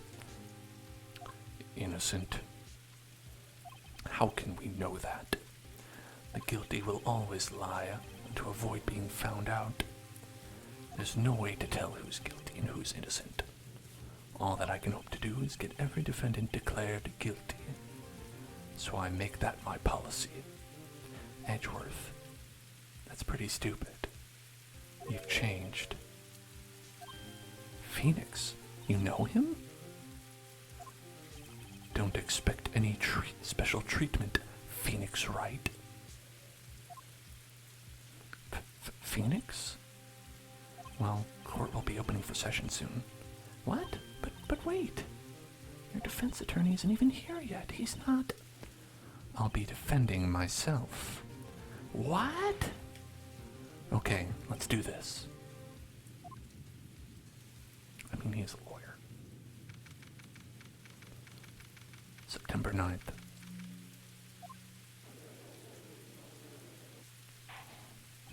The court is now in session for the trial of Mr. Phoenix Wright. The prosecution is ready, Your Honor. The defense is ready, Your Honor. Mr. Wright, are you sure you're up to doing this? They say he who defends himself has a fool for a client. Yes, Your Honor, I will be defending myself. Understood. Very well, Mr. Edgeworth, your opening statement, please. As the details of this event are already quite clear to the court, today we will hear the testimony of another witness to the defendant's crime. I see. The prosecution may call its witness. That went far too smoothly. Why didn't the judge ask Edgeworth why his witness didn't testify before? It's like he already knows why. If anyone's going to raise an objection about this, I suppose it's me. I don't think it matters. I'll let it go. Forget it. I smell a trap. I would like to call Mr. Red White to the stand.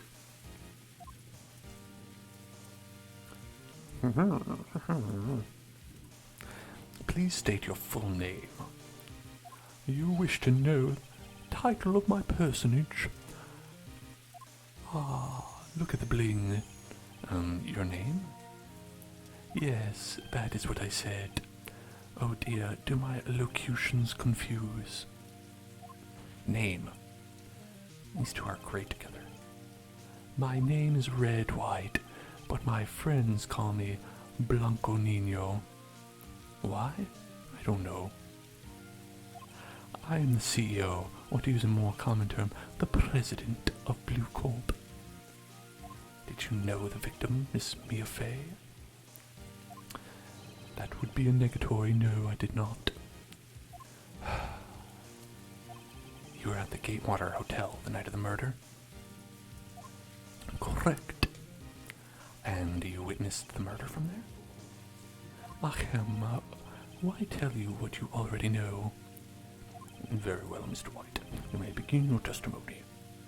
If I can't rip this guy's testimony apart, I'm done for.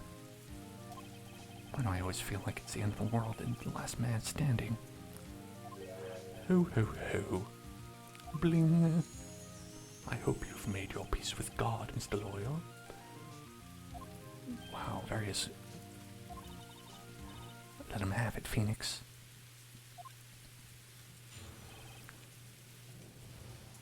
Let's see, it was about 9 o'clock, I believe.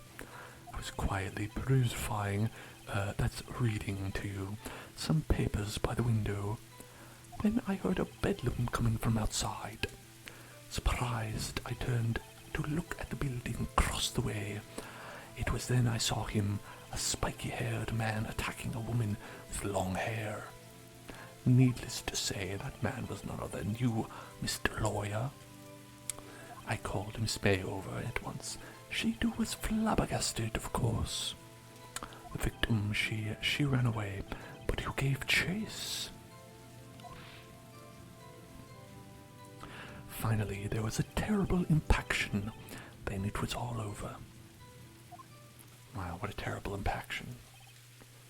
If things occurred as you testified, then I'm afraid the defendant is guilty. Very well, defendant. Mr. Wright. Your cross-examination.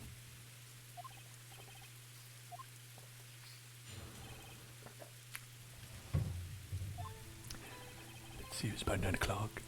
I was quietly crucifying. Then I heard a bedlam. I turned to look at the building. And then I saw him, a spiky-haired man. Needless to say, that man was you. He called Miss May. Victim, she ran away, but she gave chase. Terrible impaction. It was all over. Okay, I think... Okay, we're gonna do...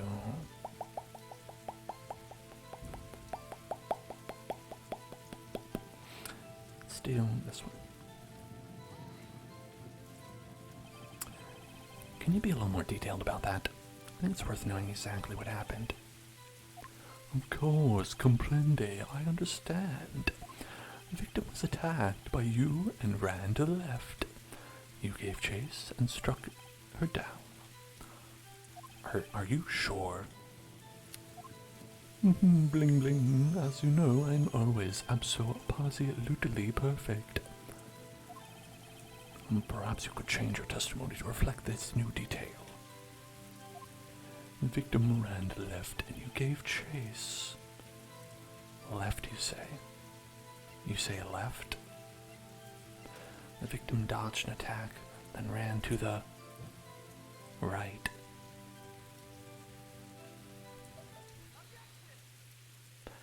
Wait right there. Mr. White, you've dug your own grave.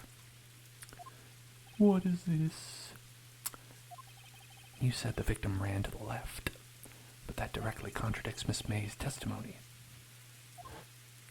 She clearly stated that the victim ran right. Oh, ho. It is simple. You have misheard her. I think not. Look at the floor plans. The killer was here, and the victim here. The victim ran to the left, as you claim she did. She would have been running directly away from the door. She would have been running into a dead end. Don't you find that odd? Very strange. I did see her run to the left. I did. Phoenix, look at his face. I don't think he's lying about this one. True. Maybe he really did see the victim run left. So, did he witness the killing? Wait a second. Mr. White? Yes, Your Honor. Miss May says right and Mr. White says left. Can you explain this contradiction to the court? They're both right. Well, one is left, but he's still right. Both the witnesses are telling the truth, for once. I doubt it. Rather, that does not clear up the contradiction. There is one scenario that would explain their conflicting accounts. What? Obviously, the witness was not viewing the crime scene from the hotel. Mr. Wright, what do you mean? Yes, what do you mean? He was not viewing the crimes from the hotel. If he was not in the hotel, where could he have been? In the law offices of Fay & Co., of course. In the law office. More specifically, he was standing here. Alright. Where was he standing? Let's see. Well, so he ran to the left from his perspective, so he was definitely behind here, and also he's the killer, so he was standing here.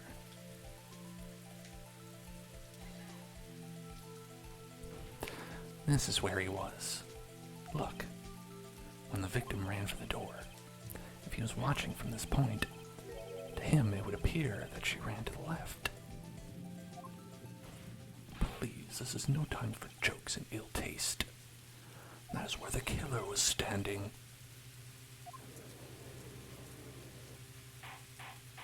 Order. I will have order. Anyone disturbing the order of this courtroom will be held in contempt. Mr. Wright, What are you suggesting? Rapscallion. The postulations of the defense are a distortion of the truth, Your Honor. Indeed, they do seem a bit far-fetched. Ho ho ho. You provide us with not much entertainment, Mr. Lawyer. What now? He's laughing? The hilarity of the moment made me remember something. It appears I've been unclear, and for this I apologize. Mr. Your Honor, might I be allowed to testify once more? Very well. Let's hear your revised testimony. Good luck. You can't fix a broken testimony, buddy. She ran to the left, back and to the left. Miss May's testimony was correct, as was mine. When you assaulted the girl, first she ran to the left, and then you hit her savagely. That is what I saw. Next, with the last of her strength, she ran to the right. You chased her and delivered the final blow.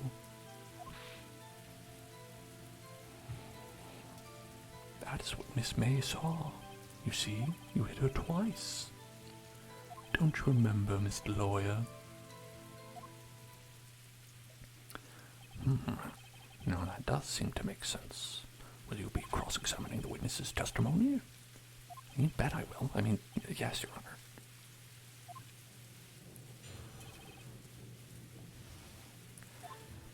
Miss May's testimony was correct, as was mine. And let's see.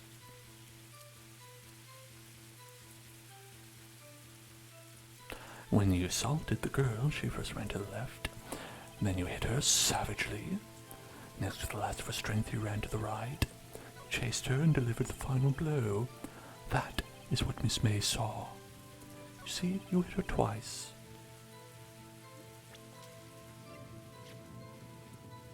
One blunt object, one hit knockout. The killer was the one-punch man, Mr. White. The victim died from a single blow. What do you have to say to that? Erp? Now's my chance to hit him where it counts. Mr. White, wasn't it you who told this court you were abso-positively perfect? Mumph.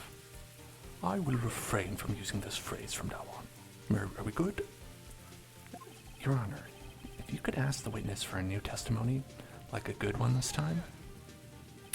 The witness is obviously confused, Your Honor. I would like to request a 10-minute break. Yes, quite.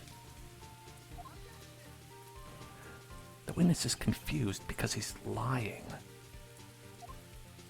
I emphatically request that there be no break, Your Honor. We won't trust this. Don't let him get away. Very well. If the witness would care to revise his testimony, the crowd's on my side. No slipping out of this one now, White. Mr. White? Okay.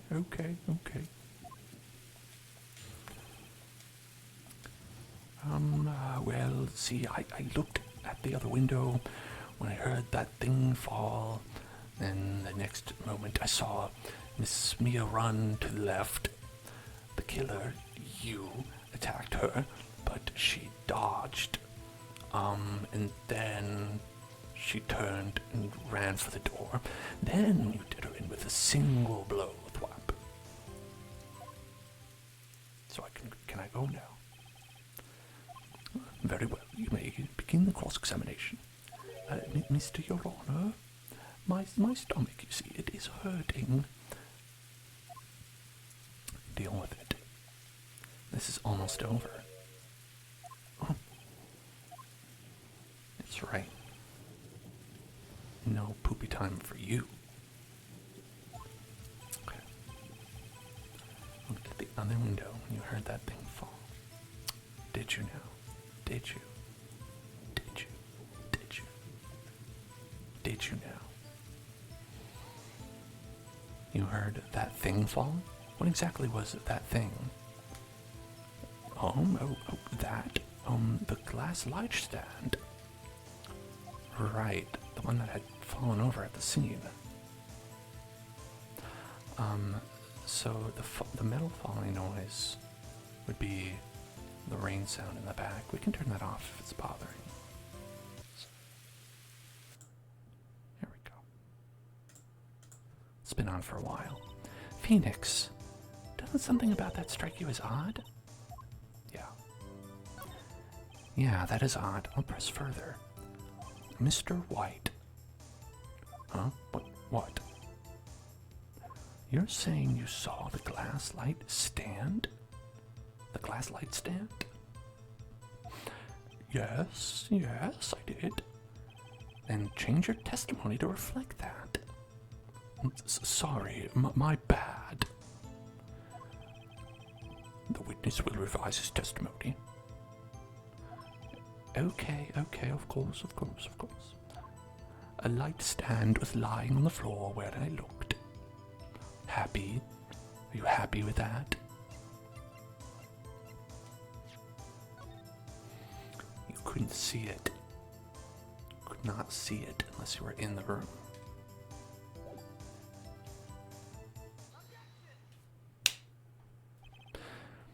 Mr. White,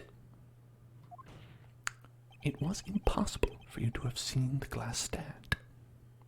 Why are you talking like me? What? Look at this. These are the floor plans to the scene of the murder, yes? Correct, Your Honor. Now, look. If you were to look through the window at the office, this is the area you would be able to see. Here. Well, note that the stand is not within the visible area. Well, Mr. White, what do you have to say to that? Ridiculosity? Mr. White, if you were in the Gatewater Hotel as you claim, you could not have seen the stand before it fell over. In fact, you wouldn't have been able to see it after it fell either. There's no way you could have recognized the broken shards as a glass light stand. So, when did you see the stand, Mr. White? It must have been the moment that it fell, and the only place you could have seen that from is inside the Fay Law offices. In other words, you were at the scene of the crime when the murder took place. Gah.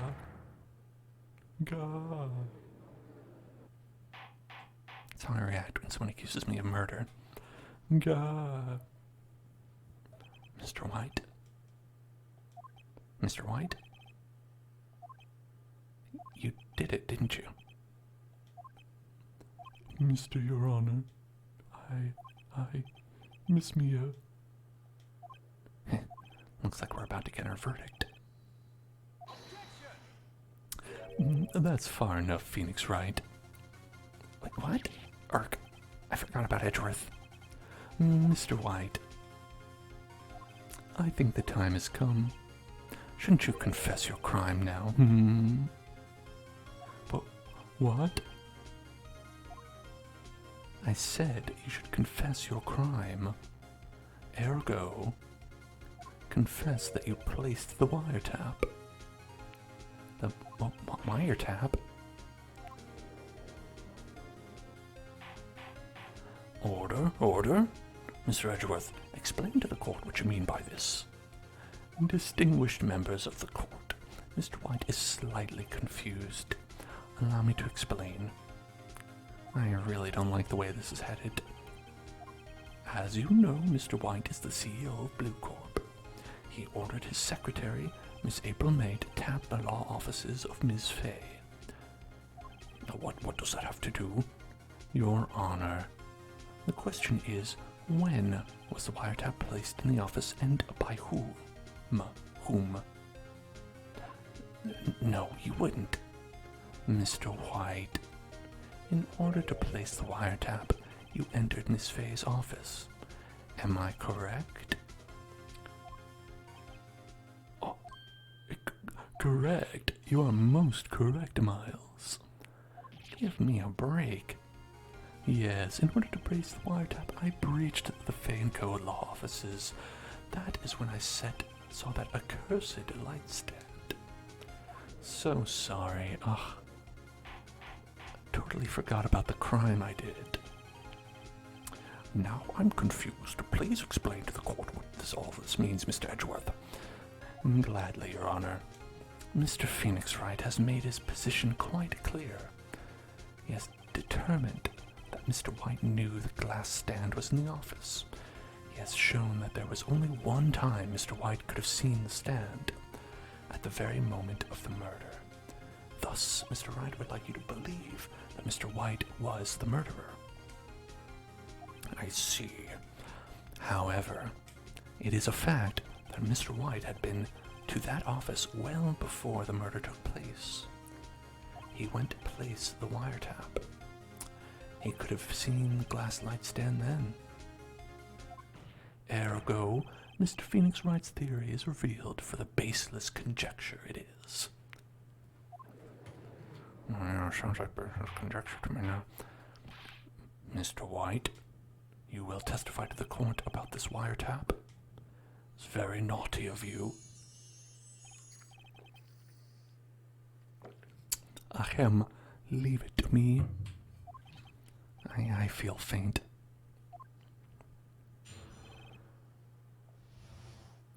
It was the beginning of September, the week before the murder. I remember it well. I had entered the Fane Code law offices. Of course, I had done so to place the wiretap. That is when I saw this glass light stand. I remembered so. Oh, my favorite type. I will always remember any glass light stands that I see, especially for a week. So you saw the glass stand before the night of the incident, and this is how you were able to identify what had fallen over, by the sound?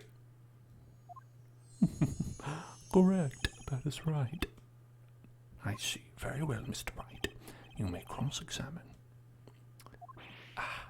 What am I supposed to do now? Good luck, Phoenix. I don't know.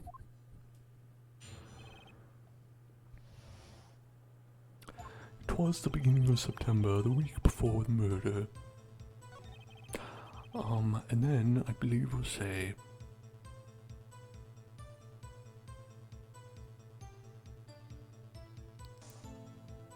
okay.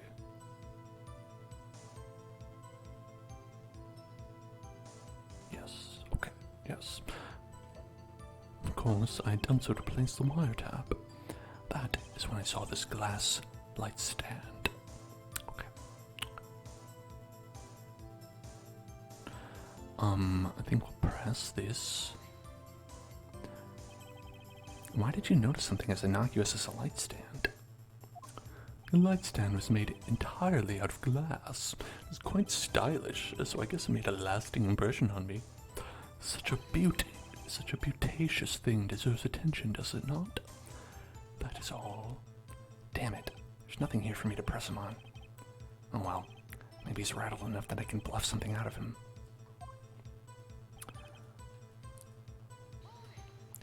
Do you have proof? Miss April May knew the details of Miss Faye's phone conversation. This proves that the wiretap was placed before the murder. Huh, right.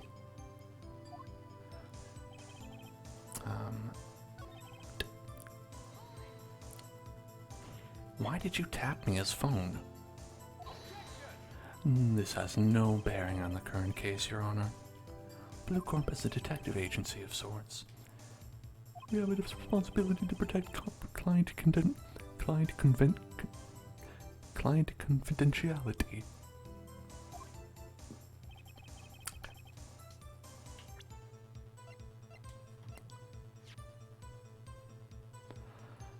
All right. Broken remains. The glass light stand.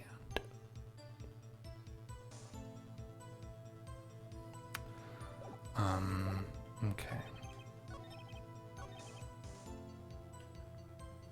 Did we press him on this? Oh no, we don't need proof. Right, okay. And that's... Oops. No, not this. Okay. Alright, alright.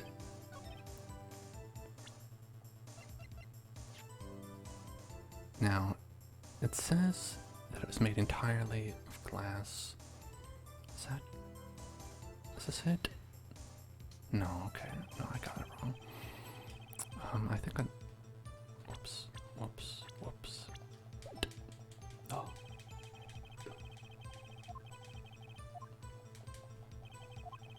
Got it wrong. I'm so sorry, everyone.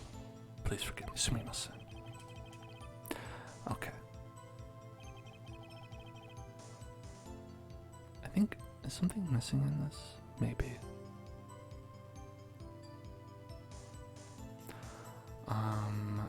Let's see. Autopsy report, we did that. And then it sounds odd. Press the glass shards on the reside statement. Big problemo. Present the floor plans. Press all of this. Okay. Oh, okay. Yes. This is one where you just have to press everything and then the story will advance. Okay. Was it really you that went into the office? Or was it Miss May? Unidentified fingerprints, several days old, were found in the Fay and Co. law offices. Those were obviously Mr. White's. And if I know Edgeworth, he's already had to run a check on those prints. Now, Mr. White, tell us why you went to the Fay and Co. law offices.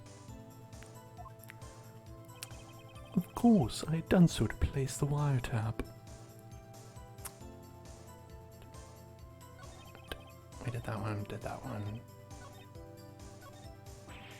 Okay. We're good. Tisk tisk, I'm afraid that's as far as you go, Mr. Wright.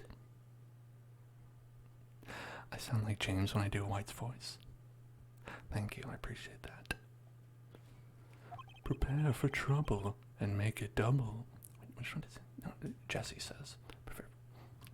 To protect the world from devastation, to unite all peoples within our nation, to denounce the evils of truth and love, to extend our reach to the stars above.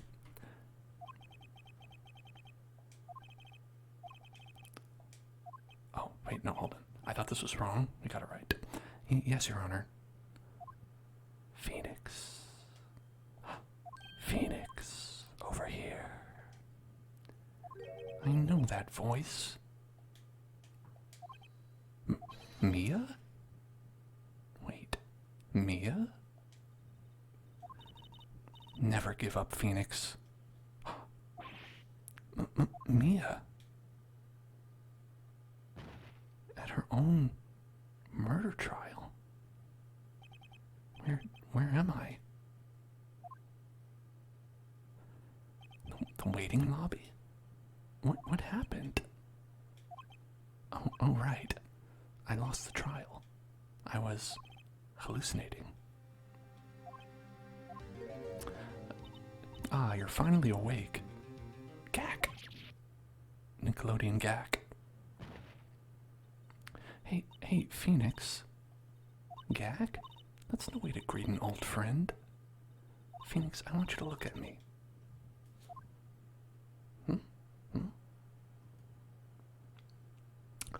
Oh, you're Maya? Didn't you know the Fae women have strong psychic powers? When you accepted your defeat in court, it appears that was enough of a shock to awaken Maya's true powers. So Maya is channeling you, Mia? That's right. I am Maya, but I am also Mia. Now, I want you to listen to me, Phoenix. Maya never gave up. You can't either. That's what I came here to tell you. But... We don't have much time, Phoenix. Now listen. You've already won. Huh? You have that receipt in the court record, right? Oh, yeah, the one you wrote Maya on. Phoenix. White wrote that, not me. So, what do I do with it? Look at the front of the receipt. The front? It's a regular receipt. Looks like it's from a famous department store. Wow, $1 million. Big spender. Item, glass light stand. You paid $1,000 for a light stand. Date of purchase, September 4th. September 4th. That's right, Phoenix. I bought that stand the day before I was killed. Whoa. Now, what did Mr. White say in his testimony? It was the beginning of September, the week before the murder. The week before the murder. He said he saw the stand the week before the murder. There you go. I think the court is about to reconvene. Go do it, Phoenix. You know you're innocent. Now you just have to prove it. Right. Thank you, Ghost.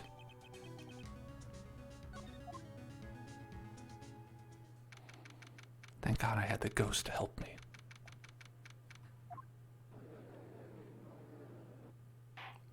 The court will now reconvene for the trial of Mr. Phoenix Wright. Is the defendant, are you all right, Mr. Wright? Yes, sorry, Your Honor. I'm fine now. That's why I feel like he kind of has like a dorky voice, because he always makes this face. Then let's start where we left off. Your Honor, there is nothing to go back to. The cross-examination of Mr. White is finished. All that is required now is for you to pass judgment on the defendant, Phoenix Wright. Your Honor, please, give me one more chance. I promise you, this is the last time I'll ask you.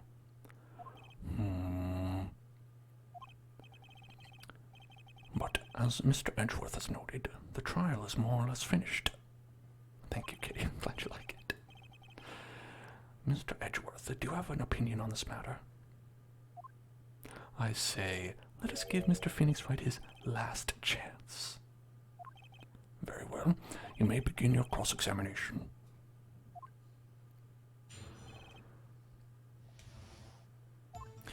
It was the beginning of September, the week before the murder. Was it? Yeah? Yeah? Was it? Like 2 seconds in. Look closely at this. See the word Maya written in blood? Bah, you're grasping. I think not. Look at the other side of the receipt. The other side? Your Honor, would you tell the court what is written on the other side of that receipt? Well, a glass light stand. And the date of purchase? Why? That's the day before the murder. You see, Mr. White, when you allegedly entered Fay & Co. offices at the beginning of September, the stand could not have been there.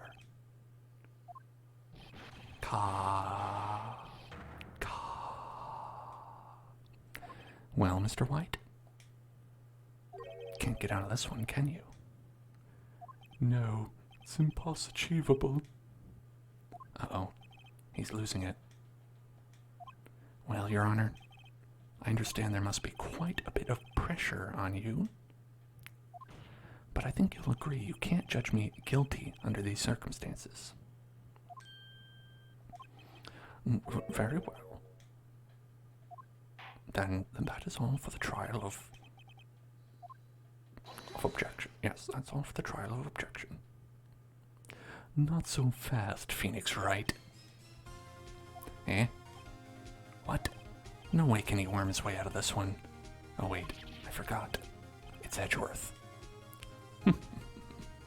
There is a certain thread of logic to the defendant's claims. However, there is no concrete proof that Phoenix Wright is innocent.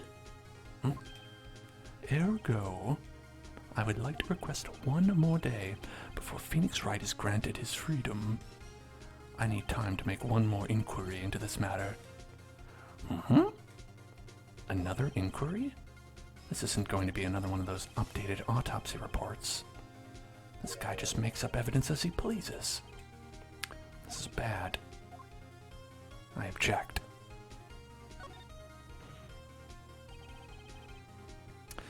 Mr. White's guilt is obvious. There is no need to prolong this trial any further. Well, Mr. Edgeworth? If anyone is going to call Mr. White to trial, it would be me and the prosecution. I need a day to ascertain whether your claims have any basis in factual evidence. I see. Objection denied. What? The completion of the trial of Mr. Phoenix Wright will be postponed until tomorrow. No. There's no telling what will happen if I can't end this now. Edgeworth is sure to come up with, or just make up something. And after Mia showed up to help me and all. Bling, bling. Mr. Your Honor, may I go home? Of course. Thank you for your time. God. The witness will stay. Mia. Phoenix. Read this note out loud. Mia? What's this? You know how to read, don't you? Your Honor, if I may?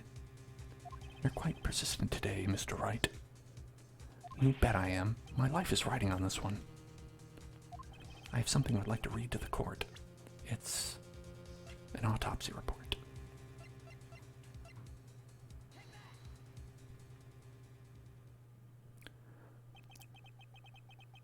The memo Mia had given me was a list of names.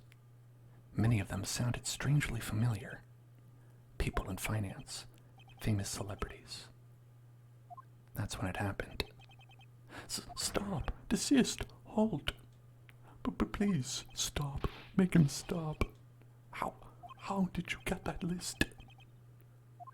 Mr. White, admit your guilt right here, right now, or else this list will be released to the press.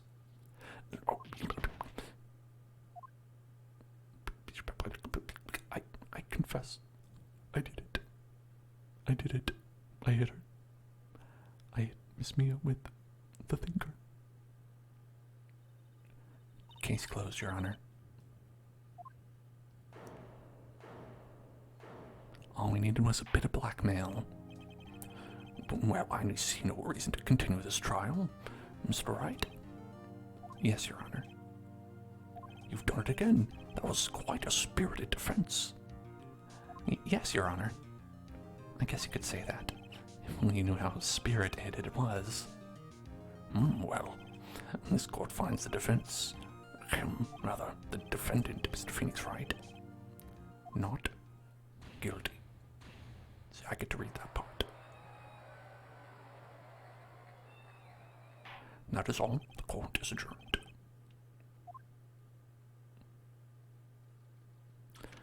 September 9th, 2:24 p.m. District Court, Defendant Lobby Number 1. Well, I never thought I'd be saying this again. But congratulations. You're lucky I was born a fae. I'm lucky I had both you and Maya on my side. I'm glad you made it. Thank you, Phoenix. You risked a lot to help me, and Maya. I won't forget it as long as I live. As long as you live? Because you're dead? Oh, I'm sorry. My time here is running out. Huh? Maya's powers are still weak. I can't stay here that long. What? No. There's still so much to say. Don't worry. I'm sure we'll meet again. Chief? I'm not the chief anymore. I'm dead. Phoenix? Can you come to the office tonight? Say, 9 o'clock? The office? I'll see you later. Chief, Mia.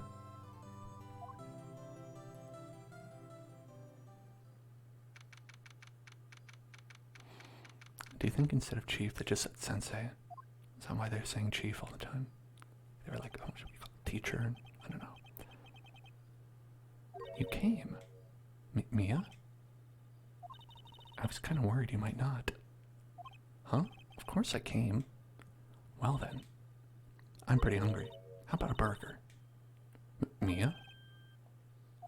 Wow, you should see your face. Mia? What are you talking about? It's me, Maya. Maya? What? Did I look like my sister? Look like you were her? I might be able to use that. Oh, Phoenix, go to the store and buy me lunch, would you? Maya, why are you here? Because of this. See? Mia wrote me a letter. Take care of Phoenix for me.